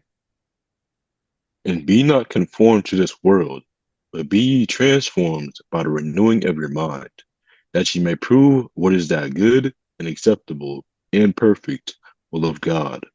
Read that again, brothers and sisters, please. And be not conformed to this world, but be ye transformed by the renewing of your mind, that ye may prove what is that good and acceptable and perfect will of God. Brothers and sisters, when he says be not conformed to the world, he's not talking about the earth. He's talking about society. He says, don't be conformed to this European or Roman society. Okay, the Bible cautions us to remain vigilant against the moral degradation frequently associated with popular culture. Right? The Apostle Paul cautioned that in the last days, cultural movements would predominantly contradict God's will and values.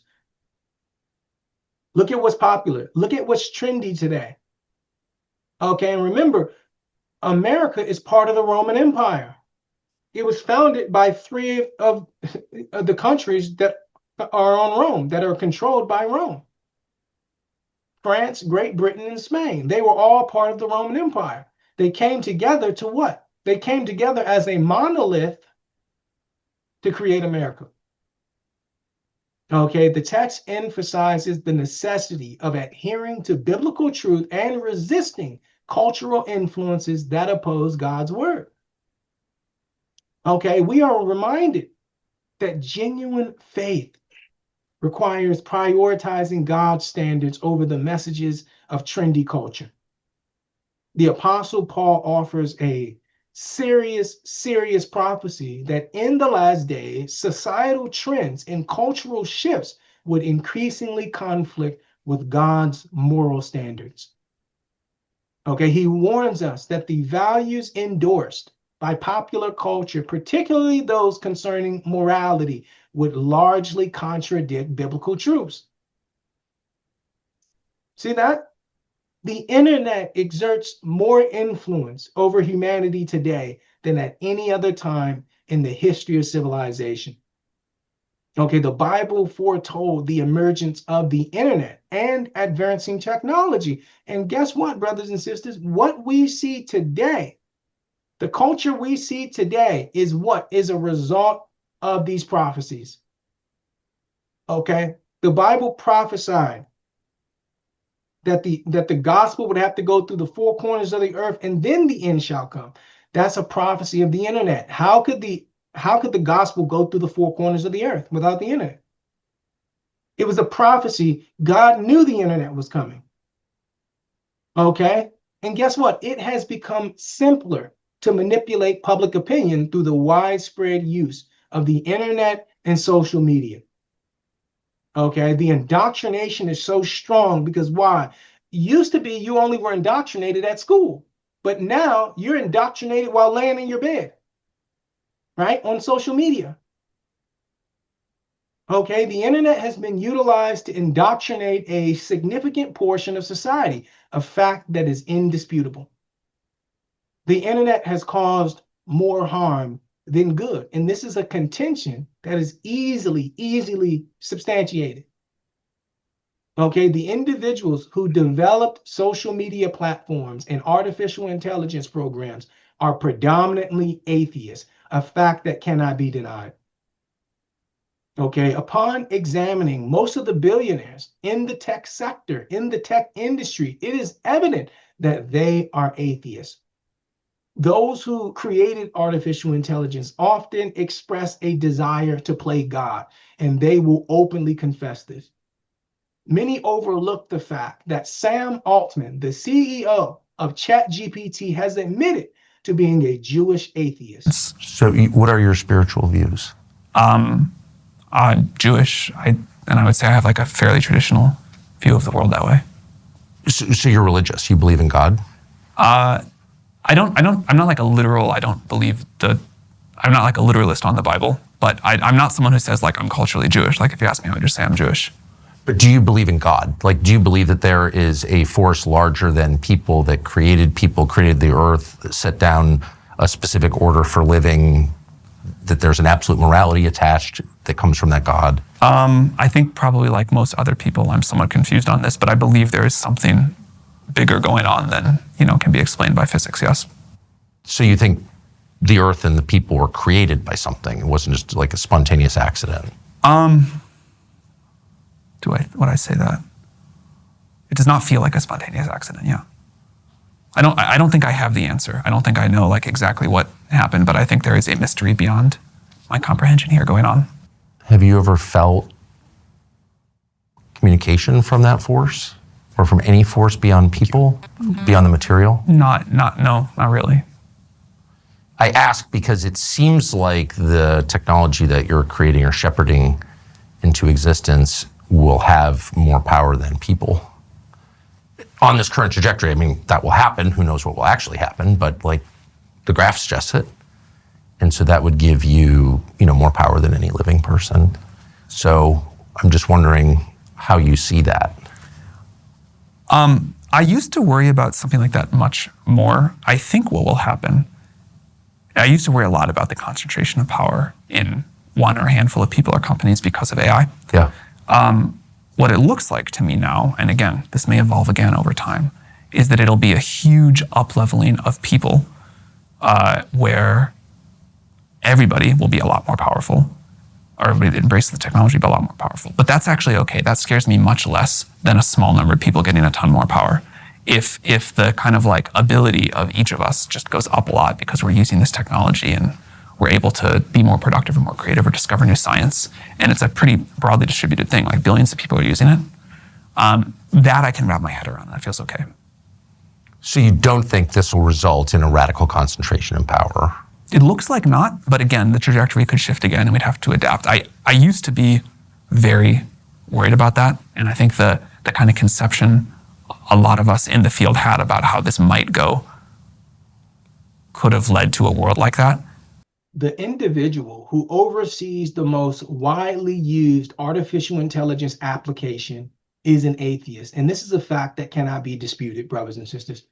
The realm of artificial intelligence and the internet is governed by those who harbor animosity towards God. The decline in societal morality can be contributed to the fact that those who manage social media platforms do not hold the belief of God. A significant number of Jewish billionaires within the entertainment and technology sectors identify as atheists, and they're open about this reality. They will openly confess this to you. Okay? What reason would I have to engage with the platform created by an atheist? Think about this. ChatGPT is currently the most popular artificial intelligence application, and it is under the control of a Jewish atheist who despises God. Okay, can it give you some true answers? Yeah, 1 + 1 is 2. But any question you ask it that has a moral connotation, you're going to see just how atheist it is. You're going to see just how atheist it is. Atheist it is. Okay, any question you ask these platforms where you have to ask what is right and what is wrong, the lines will be blurred because these guys are atheists. These guys are atheists, brothers and sisters. Okay, and that's why Paul warns us, don't be conformed to this world. Because why? The Romans have indoctrinated the entire earth. Even when you live in other countries, if you have the internet, brothers and sisters, guess what? If you have the internet, brothers and sisters, you are being indoctrinated. Brothers and sisters, follow us to Ecclesiastes chapter 1, verse 18. Ecclesiastes is written by Solomon, David's son, that took over his throne. Okay, the title of today's broadcast, brothers and sisters, Christ or Chaos. We wanted to show, brothers and sisters, why we walk the path of righteousness. Okay, we want to show you the world through the lens of the Bible. Okay, it's very easy to ignore what goes on when you don't see it. It's our job to show you what's going on in the world and force you to make a choice. Are you on God's side or the devil's? It's not about race. It's about right and wrong. It's about good and evil. We're well past just a race thing. Okay, because there's a lot of black people that are controlled by the devil. We showed NBA Youngboy being one of them. Okay, so it's not about race. Yes, we are the Israelites. We are the Jews of the Bible. That cannot be disputed. However, we're not racial idolaters. We don't think because we're Jews that we're better than other people. That's what the Jewish people do. Okay, the whole earth is out of course because God's people, us, have allowed the Edomites to rule. Okay, so we take fault as Israelites, as Jews, we take fault of what we see in society. Because why? The Lord gave us, okay, the mantle to lead the world, to promote his character all throughout the earth, and we fail to do so. And that's why we're living in chaos. Okay, so I know you'll hear a lot of Israelites wanting to be victims. They want to play victimhood, victimhood, victimhood to the white man. We're no one's victim at the Commandment Keepers Church. We're no one's victim. The white man isn't strong enough to subdue us. We subdued ourselves. Okay, and we're going to put it out there. We don't blame the white man. And when we say the white man, we're not speaking of all white men. When you hear brothers, when you hear black men and women talk about the white man, singular, it's the government. It's his culture, his society. It's not, hey, we hate all individual white men. No, we hate the white man's culture, which is his government, right? The government that allows men to wear dresses. The government that allows men to walk around naked. The government that allows men and women, or men and men, women and women to get married. We hate that. Okay, we don't hate white people. Okay, we hate what white people have done to the earth through our negligence. Okay, so we need to cut it out with that black fatigue and all that. Cut it out, man. Cut it out, because I understand black people are doing some stuff, but cut it out, man. Black fatigue. What about white fatigue? Y'all the ones who promoting all this madness. Okay, y'all the ones promoting all this madness, right? Where you can have multiple genders. This is being taught at Ivy League schools and all that. So cut it out. Cut out the black fatigue thing. Okay, because we have the right to be fatigued also. Because the white man controls culture. Okay, who's controlling all the homosexuals we see on TV? Is that black people? Or is that these white Jewish producers? So cut out that, okay? Because why? The Jewish people want us to be racially divided. Cut out that, what I'm seeing all online, oh, black fatigue, white people all over the place saying black fatigue. Cut it out, man. Cut it out. Because if we really want to be honest, who's doing more evil here? It's you, okay? It's you. You're controlling the government. Joe Biden, yeah, that was a white man. Okay, so cut out the black fatigue thing. Don't feed into this. This is the Jewish people promoting, okay, division between Jews, which are the Negroes, and white people, white Christians, and all that. Okay, and yes, I understand. There's a lot of debauchery going on in the black community. We understand that. I live in the black community. I know, unfortunately. Unfortunately, that's what's going on. But it's because we don't know who we are. If we knew we were the Jews, the Israelites from the Bible, we wouldn't live like that. Okay, so which do you want? Do you want the ignorant Negro that has led you to black fatigue? Or do you want the Negro that you would enjoy, right? Who would uplift God first? That Negro is a Jew. That Negro needs the truth of who he is. Okay, so you can't steal our identity from us, tell us we're somebody else, and then blame us for how we're living. Can't do that. Okay, so cut out the black fatigue stuff. We're at Ecclesiastes chapter 1, brothers and sisters, verse 18. Okay. The title of today's broadcast, brothers and sisters, Christ or Chaos. Christ or Chaos. Let's take a look, please. Ecclesiastes chapter 1, verse 18. For in much wisdom is much grief, and he that increaseth knowledge increaseth sorrow. Read that again, brothers and sisters, please.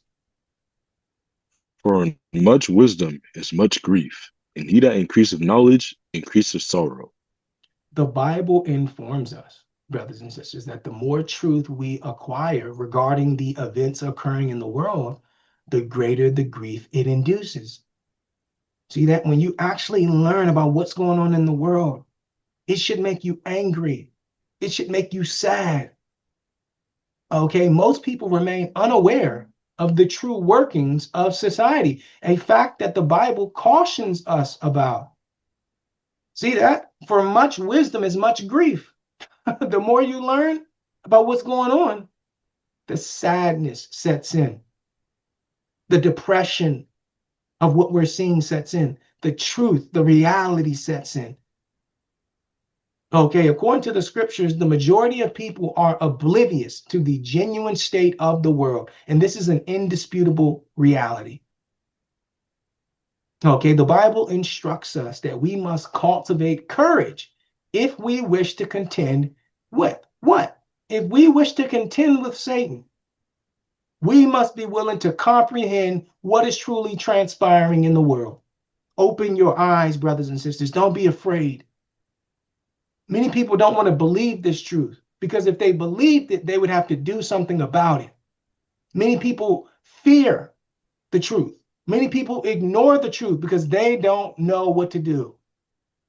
Brothers and sisters, Satan has excelled in keeping us in a state of slumber, as the Bible forewarned would occur. Okay, the earth is not under God's direct control in the way many assume. Instead, Satan has gained legal authority over the earth by the sin committed by Adam. This enables a form of dark control over worldly affairs, which is often hidden from the general populace. See that? Satan has orchestrated an extensive deception, successfully keeping many asleep to the truth, just as the Bible forewarned. Okay, just like the Bible forewarned. Right? Through the domains of entertainment and educational institutions, indoctrination has become fully ingrained. Okay, the white man's government. Okay, the Romans. There's a reason why the United States of America uses the Roman eagle, the eagle as its symbol. Rome had the eagle as its symbol. Okay, remember, Rome are the people who killed Christ. See that? So the same people are ruling today. They don't call it Rome anymore. They call it America. Right? They call it the United Nations. They call it the EU, the European Union. Brothers and sisters, the European Union is Rome. It's headed by the Roman Empire. And guess what? The Pope is the emperor. The Pope is the emperor of Rome. Okay? And we have to put it out there. The world is governed by malicious individuals. And most people are reluctant to accept this truth. They don't want to accept this truth.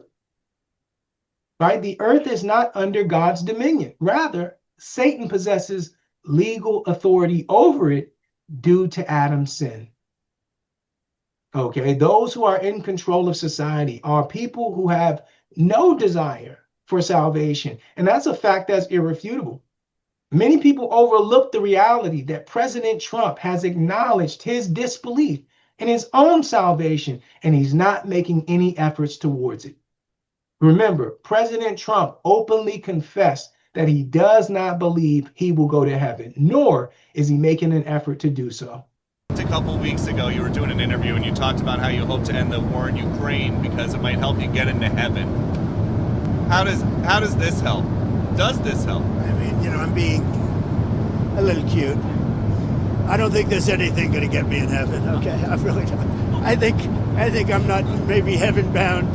I may be in heaven right now as we fly in Air Force One. I'm not sure I'm going to be able to make heaven, but I don't think there's anything going to get me in heaven. Okay, I really don't. I think I'm not maybe heaven bound. I may be in heaven right now as we fly in Air Force One. I'm not sure I'm going to be able to make heaven, but I don't think there's anything going to get me in heaven. Okay, I really don't. I think I'm not maybe heaven bound. I may be in heaven right now as we fly in Air Force One. I'm not sure I'm going to be able to make heaven. The most influential man in the free world acknowledged that he has no qualms about the prospect of going to hell. The President of the United States candidly admitted his belief that he's destined for hellfire. This illustrates why God advises us to refrain from engaging in the political sphere. Okay, why? Any choice we make will ultimately be flawed. Okay, and I have to openly confess, I have a favorable view of President Trump. However, I am relieved that I have never cast my vote for him or any other candidate in my life. I have never voted. Okay, because this is why. This is why. Right? How can we support a candidate who professes a belief in their own damnation? If he knows he's going to hell, what's the point in why would I trust him to do right? Right? God cautioned us in the Bible to avoid the political arena, yet the majority choose to disregard this warning. President Trump is a forthright individual. He has openly stated that the probability of him going to hell is high, and he has always been vocal about this for many years. In the past, many people overlook the fact that President Trump has publicly declared he has never sought repentance or asked God for forgiveness. So we've got people lined up for questions. I just got one more, because you used the word Christian. Have you ever asked God for forgiveness? That's a tough question. I don't think in terms of, I'm a religious person. Shockingly, because people are so shocked when they find this out, I'm Protestant, I'm Presbyterian. And I go to church and I love God and I love my church.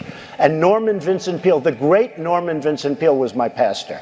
The Power of Positive Thinking. Everybody's heard of Norman, and I love my church. And Norman Vincent Peale, the great Norman Vincent Peale was my pastor. The Power of Positive Thinking. Everybody's heard of Norman Vincent Peale. He was so great. He would give a sermon you never wanted to leave. Sometimes we have sermons, and every once in a while we think about leaving a little early, right, even though we're Christian. Dr. Norman Vincent Peale, Frank, would give a sermon. I'm telling you, I still remember his sermons. It was unbelievable. And what he would do is he'd bring real-life situations, modern-day situations, into the sermon. And you could listen to him all day long. When you left the church, you were disappointed that it was over. He was the greatest guy. And then, you know, he passed away, but he was a great... He wrote The Power of Positive Thinking, which is a great book. But have you ever asked God for forgiveness?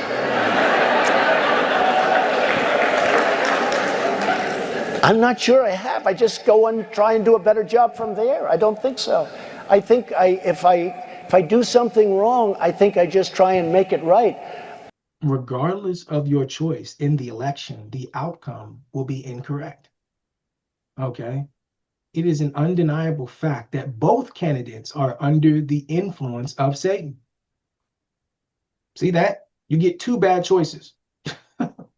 Right? They control what, brothers and sisters? When we say they, the Jewish population controls the presidency, and that is widely recognized. Satan employs the Jewish population as his earthly representatives, and this is an established truth. President Trump, like all the preceding presidents, follows the directives of the Israeli government. Okay? He follows Netanyahu. Let's just be honest about that. I think even the people who voted for President Trump are starting to see that. Okay, how we got dragged into a war with Iran over something going on with Israel. Okay, how we give Holocaust survivors billions of dollars every year. Why is America paying Holocaust survivors? That happened in Germany, so to speak. Okay, it certainly didn't happen in America. We don't know if it even happened in Germany. But we know it was not here. Okay, and you're wondering why Jewish people have all this wealth. Okay, because the system is set up to elevate them. Right? If you are the great-great-grandchild of someone who was supposedly in the Holocaust, you're getting hundreds of thousands of dollars quarterly. Okay, every 6 months, they're probably getting $150,000, and you're wondering why they're wealthy. Their grandchildren, their great-grandchildren, so forth and so on. Okay, and President Trump is under the thumb of that community. Okay, and we want to put it out there. We want to put it out there. And that's no shade to President Trump. Okay, I'm happy with him, stating that there's only two genders and all that. But brothers and sisters, he's not a good man. He may be better than Kamala Harris, maybe. But any man that says he's going to hell and he never repents, that shows his arrogance. When you're a billionaire, you don't repent mostly. You don't. Repent to who? I'm a billionaire. I do whatever I want. That's how he thinks in his mind. Okay. I hope President Trump, I really hope he has a change of heart. Okay. Until his last breath, he can become a believer. He can repent. I'm confused how he says he's a Christian, but he knows he's going to hell. I mean, hey. Okay. Let's talk about the global elites. Let us talk to you about the government, because why? It's not just President Trump. I want to be clear on that. Okay, let's go to Wisdom of Solomon, chapter 2, verse 10. Brothers and sisters, follow us to the book of Wisdom of Solomon in the Apocrypha. For those who may be new here, brothers and sisters, we use the 1611 version of the King James Bible, which was the original King James. It has 80 books in it. Okay, in the mid-1800s, right before the abolition of slavery, the Catholic and Protestant churches agreed to take 14 books out of the Bible, including this one. I would encourage all students, go to Amazon and type in 1611 King James Version Bible and purchase it, because anything else is an incomplete Bible. All right. Solomon had another record called Wisdom of Solomon in the Apocrypha that they removed. We're going to show you what was prophesied. We're at Wisdom of Solomon, chapter 2, verse 10. We're going to read 10 through 12, brothers and sisters. Let's take a look, please. Wisdom of Solomon, chapter 2, verse 10. Let us oppress the poor righteous man. Let us not spare the widow, nor reverence the ancient gray hairs of the aged. Let our strength be the law of justice, for that which is feeble is found to be nothing worth. Therefore, let us lie in wait for the righteous, because he is not for our turn, and he is clean contrary to our doings. He upbraideth us with our offending the law, and objective to our infamy, the transgressings of our education. This is the elite.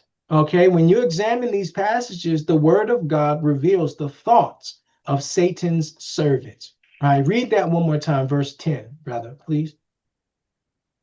Let us oppress the poor righteous man. Let us not spare the widow, nor reverence the ancient gray hairs of the aged. They want to oppress the poor. That lets you know these are not poor people. These are the elites. Let us oppress the poor righteous man, right? So it's not just the Negroes, right? But it's the poor in general, predominantly the Negroes, right? But other people are going to be destroyed through this. They said, hey, we don't care about women. We don't care about the aged. We wanted to put it out there. See that? Let us oppress the poor righteous man. Okay? Let us destroy the women. Okay? Let us destroy the elders, the old. Read the next verse, brother, please. Verse 11. Let our strength be the law of justice, for that which is feeble is found to be nothing worth. What did he say, brother? Let our strength be the law of justice, for that which is feeble is found to be nothing worth. Brothers and sisters, in these passages, we gain insight into the mindset of the political elites and their intentions for society. Right? They said, let our strength be the law of justice, showing you they control the law. See that? This is the judicial system. Right? They said, we're going to use the law to oppress these people. Right? We're going to make homosexuality legal. Right? We're going to decriminalize drugs. See? We're going to use the law to oppress these people. Okay, we're going to put dispensaries on every corner. See? The Bible provides us with understanding regarding politicians and other elites influenced by Satan. Let our strength be what? The law of justice. Satan controls the law. He controls the law. See that? And now you can't even speak honestly about the Jewish community, or it's called anti-Semitic. See, so they control the law. They said, listen, we're going to use the law to oppress them. See how clever they are? Same way they did, in the 60s. They used the law to spray us down with hoses. Right? They used the law to keep us in bondage to slavery. As stated in the Bible, the judicial system is under the control of the devil, serving as a means to oppress believers, predominantly the blacks and Hispanics. Okay, the text suggests that Satan would utilize the judicial system as a tool of oppression to enforce laws that would contradict God's values. Remember, the COVID vaccine, that was a law, right? See that? So don't come to me with, oh, because it's the law, it must be right. People who say God wants you to follow the laws of the land have never read the Bible. Okay, how do we know? What do we mean by that? How did Daniel end up in the lion's den? Did he break a law from the president? How did Shadrach, Meshach, and Abednego end up in the fiery furnace? Did they break a law? How did John have his head? How was John beheaded? Did he break a law? How did Peter end up in prison? See that? The law has always been unjust. Okay, they make laws against what we do naturally. See that? They make laws against what we do naturally. If I call out homosexuality, it's a hate crime. Right? If I get into fisticuffs with a homosexual, guess what? Instead of it just being a one-on-one fight, now I have to go to jail for a hate crime. See? It's important to note that it was a federal law that permitted two men to marry. It's important to note that it was a federal law that legalized drugs, brothers and sisters. Okay, many people forgot that when RFK Jr. campaigned for the presidency, he delivered a speech outlining the plans of the global elites who manipulate the government for societal control. What we're seeing today is what I call turnkey totalitarianism.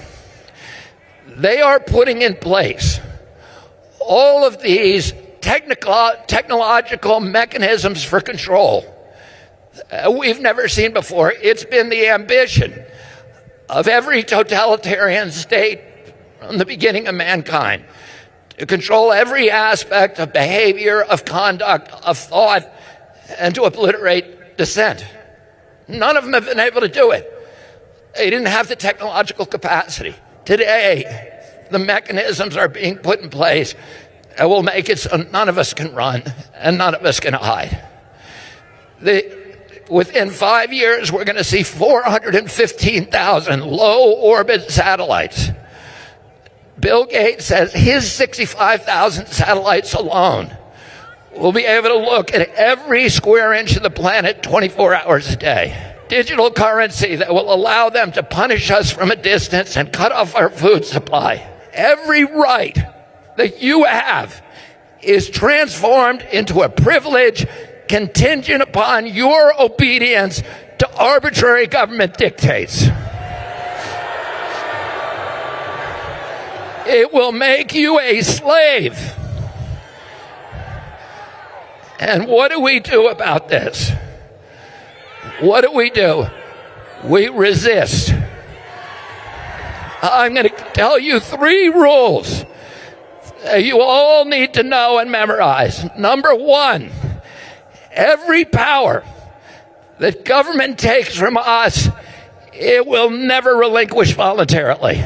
Number 2, every power they take from us, they will ultimately abuse to the maximum extent possible. Number 3, nobody in history of the planet has ever complied their way out of totalitarian control. Every capitulation is a signal to the oppressors to impose new forms of torment or torture or compliance or obedience. Every time you comply, you get weaker. Bullies cannot be appeased. It just encourages them to new forms of torture and torment. Every time you say yes, you're getting pushed back to a weaker position. That's why we need to resist today. Brothers and sisters, follow us to Ecclesiastes chapter 5, verse 8. The title of today's broadcast, Christ or Chaos. I hope brothers and sisters are having their eyes open to what's truly going on out there. The devil has distracted us, brothers and sisters, and we wanted to help brothers and sisters see the truth of the world. Okay, when you choose to avoid God, when you choose to take God out of society, out of entertainment, out of school, this is what you have. We're at Ecclesiastes chapter 5, verse 8. We're in the NLT version of the Bible, brothers and sisters. Let's take a gander. Ecclesiastes chapter 5, verse 8. Don't be surprised if you see a poor person being oppressed by the powerful, and if justice is being miscarried throughout the land. For every official is under orders from higher up, and matters of justice get lost in red tape and bureaucracy. Read that again, brothers and sisters, please. Don't be surprised if you see a poor person being oppressed by the powerful, and if justice is being miscarried throughout the land. For every official is under orders from higher up, and matters of justice get lost in red tape and bureaucracy. The Bible indicates that political and judicial corruption is not a recent phenomenon. Right? The text suggests that regardless of the country or the historical period, one examines what, brothers and sisters? Political corruption is going to be prevalent no matter what country you go to, no matter what time you go back to. Okay, the Bible asserts that there will never be a time until the return of the Messiah when political corruption will cease to exist. Because why? The devil controls government. All of them. All of them. Okay, according to the text, the earth is governed by evil individuals who derive their guidance from Satan. See that? He says justice gets lost in the red tape of bureaucracy. Bureaucracy, brothers and sisters, mean that they can just say, hey, I'm just doing my job. I have a boss. My boss told me to do this. Okay, so now spread them. Get up on the car. Empty your pockets. I'm just doing my job. My boss told me to do this. That's what bureaucracy means. Okay, that there's levels to this. There's somebody at the top telling somebody lower ranked than him what to do. All right, so he can always just say, or she can always just say, hey, I'm doing my job. I know I'm shooting you up with vaccinations that's going to kill you, that's going to give you blood clots, but I'm just doing my job. Right? The government said I have to do this. Right? The elites in power are those who have no desire to attain heaven. And that's a fact that's indisputable, brothers and sisters. Okay, political and judicial corruption is not a new phenomenon. It has been present throughout human history, according to the Bible. See? This isn't just the white man or the white governments. That's all of them. Iran's government, corrupt. Israel's government, corrupt. China's government, corrupt. African countries, corrupt. They all lose their power when the Messiah returns. Okay, from ancient times to the present day, Corruption within governments and judicial systems has been a commonplace. Okay. The scriptures reveal that this cycle of corruption will continue until the return of Christ. There will never be a period on earth, no matter how advanced, where political and judicial corruption is completely eradicated, brothers and sisters. It's not going to happen. Okay, all presidents are integrated into the Antichrist governmental framework, and that's an undeniable fact. There has never, ever been a president who was not furthering the agenda of Satan. Every last one of them do this. It's not just President Trump. Any candidate who does not align with the Jewish elite will never obtain the presidency. It is a well-documented fact that the Jewish elites control the presidential office. Many people overlook the fact that President Bush openly admitted to being a member of the secret society known as Skull and Bones. You were both in Skull and Bones, the secret society. It's so secret we can't talk about it. What does that mean for America? The conspiracy theorists are going to go wild. I'm sure they are. I don't know. I haven't seen the web. Number 322? First of all, he's not the nominee. But look, I look forward... Are you prepared to lose? No, I'm not going to lose. You both were members of Skull and Bones, a secret society at Yale. What does that tell us? Not much, because it's a secret. Is there a secret handshake? Is there a secret code? I wish there were something secret I could manifest. 322, a secret number? There are all kinds of secrets, Tim, but one thing is not a secret. I disagree with this president's direction that he's... President Bush, recognized as one of the most influential figures in American history, acknowledged his involvement in the secret society. Okay, it's important to note that President Bush is not the sole president who has been affiliated with secret societies. Throughout American history, every president has perpetuated the agenda of Satan, a claim that remains unchallenged. Okay, the electoral process is ineffective, as evidenced by the fact that the popular vote does not determine the presidency. Okay, if the voting process were truly authentic, it would permit the individual with the highest number of votes to assume the presidency. However, that is not the case. We all know it. Okay, it goes to the Electoral College. So it doesn't matter who gets the most votes if you don't get the right votes. See, every single president has been chosen through a selection process, a fact that is indisputable. In the annals of American history, all presidents have been interconnected in various ways. Many people overlook the fact that 2 decades ago, the media published an article discussing the shared bloodline of most of the presidents.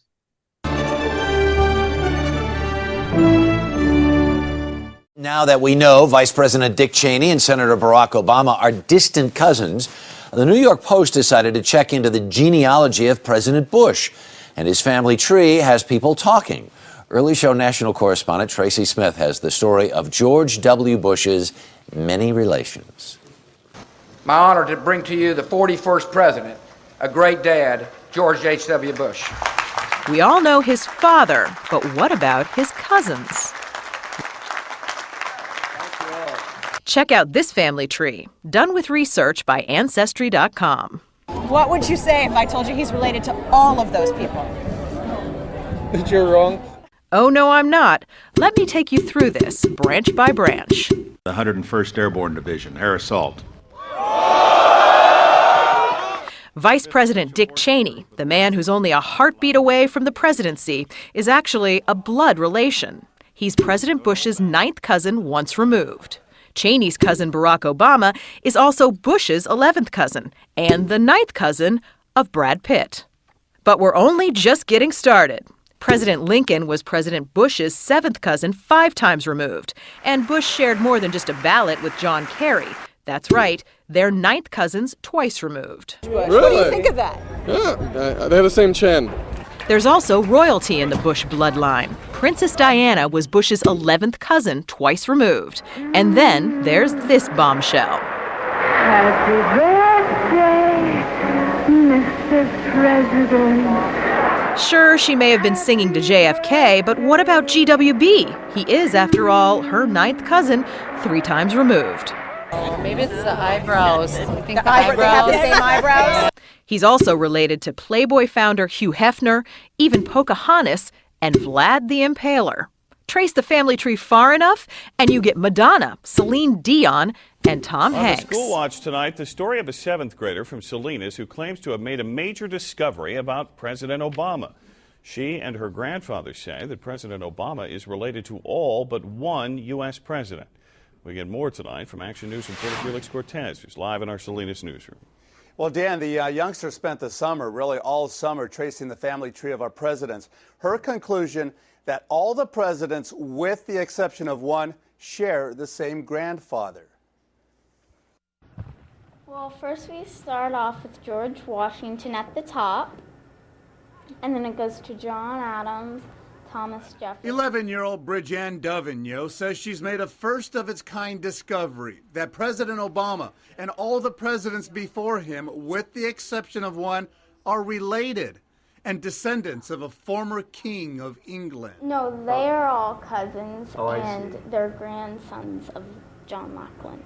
Davignon says she spent countless hours on the internet over the summer researching the lineage of our presidents, a project that started with her trying to trace her own family tree. But I'm the first historian to do all the presidents. I'm very glad I got this done, and I think it will turn out to be a success. The Monte Vista Christian 7th grader has written President Obama to tell him the presidents before him are his cousins. She hopes to present this family tree chart personally to the president. But Bridget has her skeptics, including this reporter. Her biggest supporter and firm believer that Obama is a descendant of a former king of England is no doubt her mother.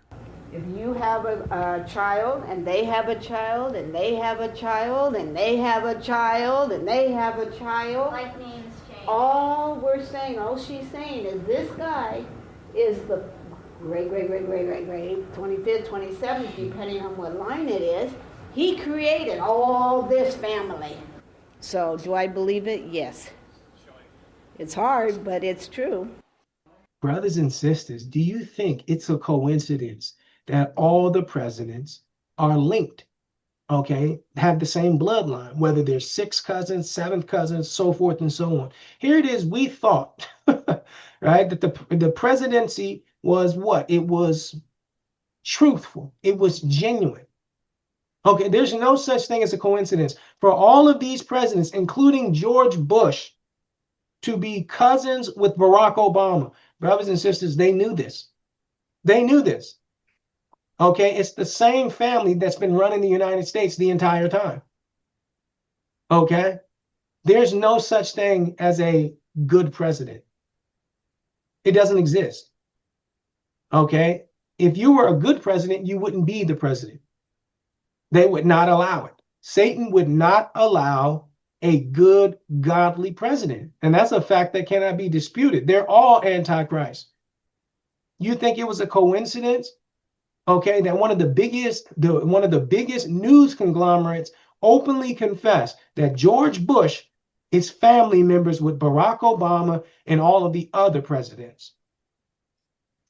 They tried to hide that, brothers and sisters. Okay, they would never bring that truth out today. That's back when there was more truth in the media. Now there's zero truth in the media because why? BlackRock. These Jewish corporations own all of the media conglomerates.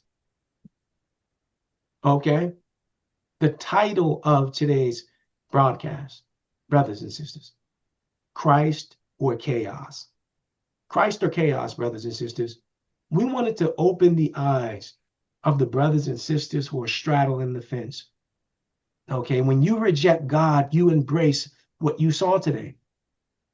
Okay, I used to think as a young man, hey, I'm not actually worshiping the devil. I'm just living my life. Brothers and sisters, as you learn today, living your life means you're living with Satan. We are living in one of the most corrupt, perverse times in the history of civilization. And that's a fact that we cannot dispute, brothers and sisters. Okay, it's time to strap up your boots. It's time to lock in 100% with the Most High, with God's word, because when you reject God, you embrace the culture you saw today. The title of today's broadcast, brothers and sisters, Christ or Chaos. We want to say, Kwam Yasharala, Kwam Yasharala, sin no more. sin no more.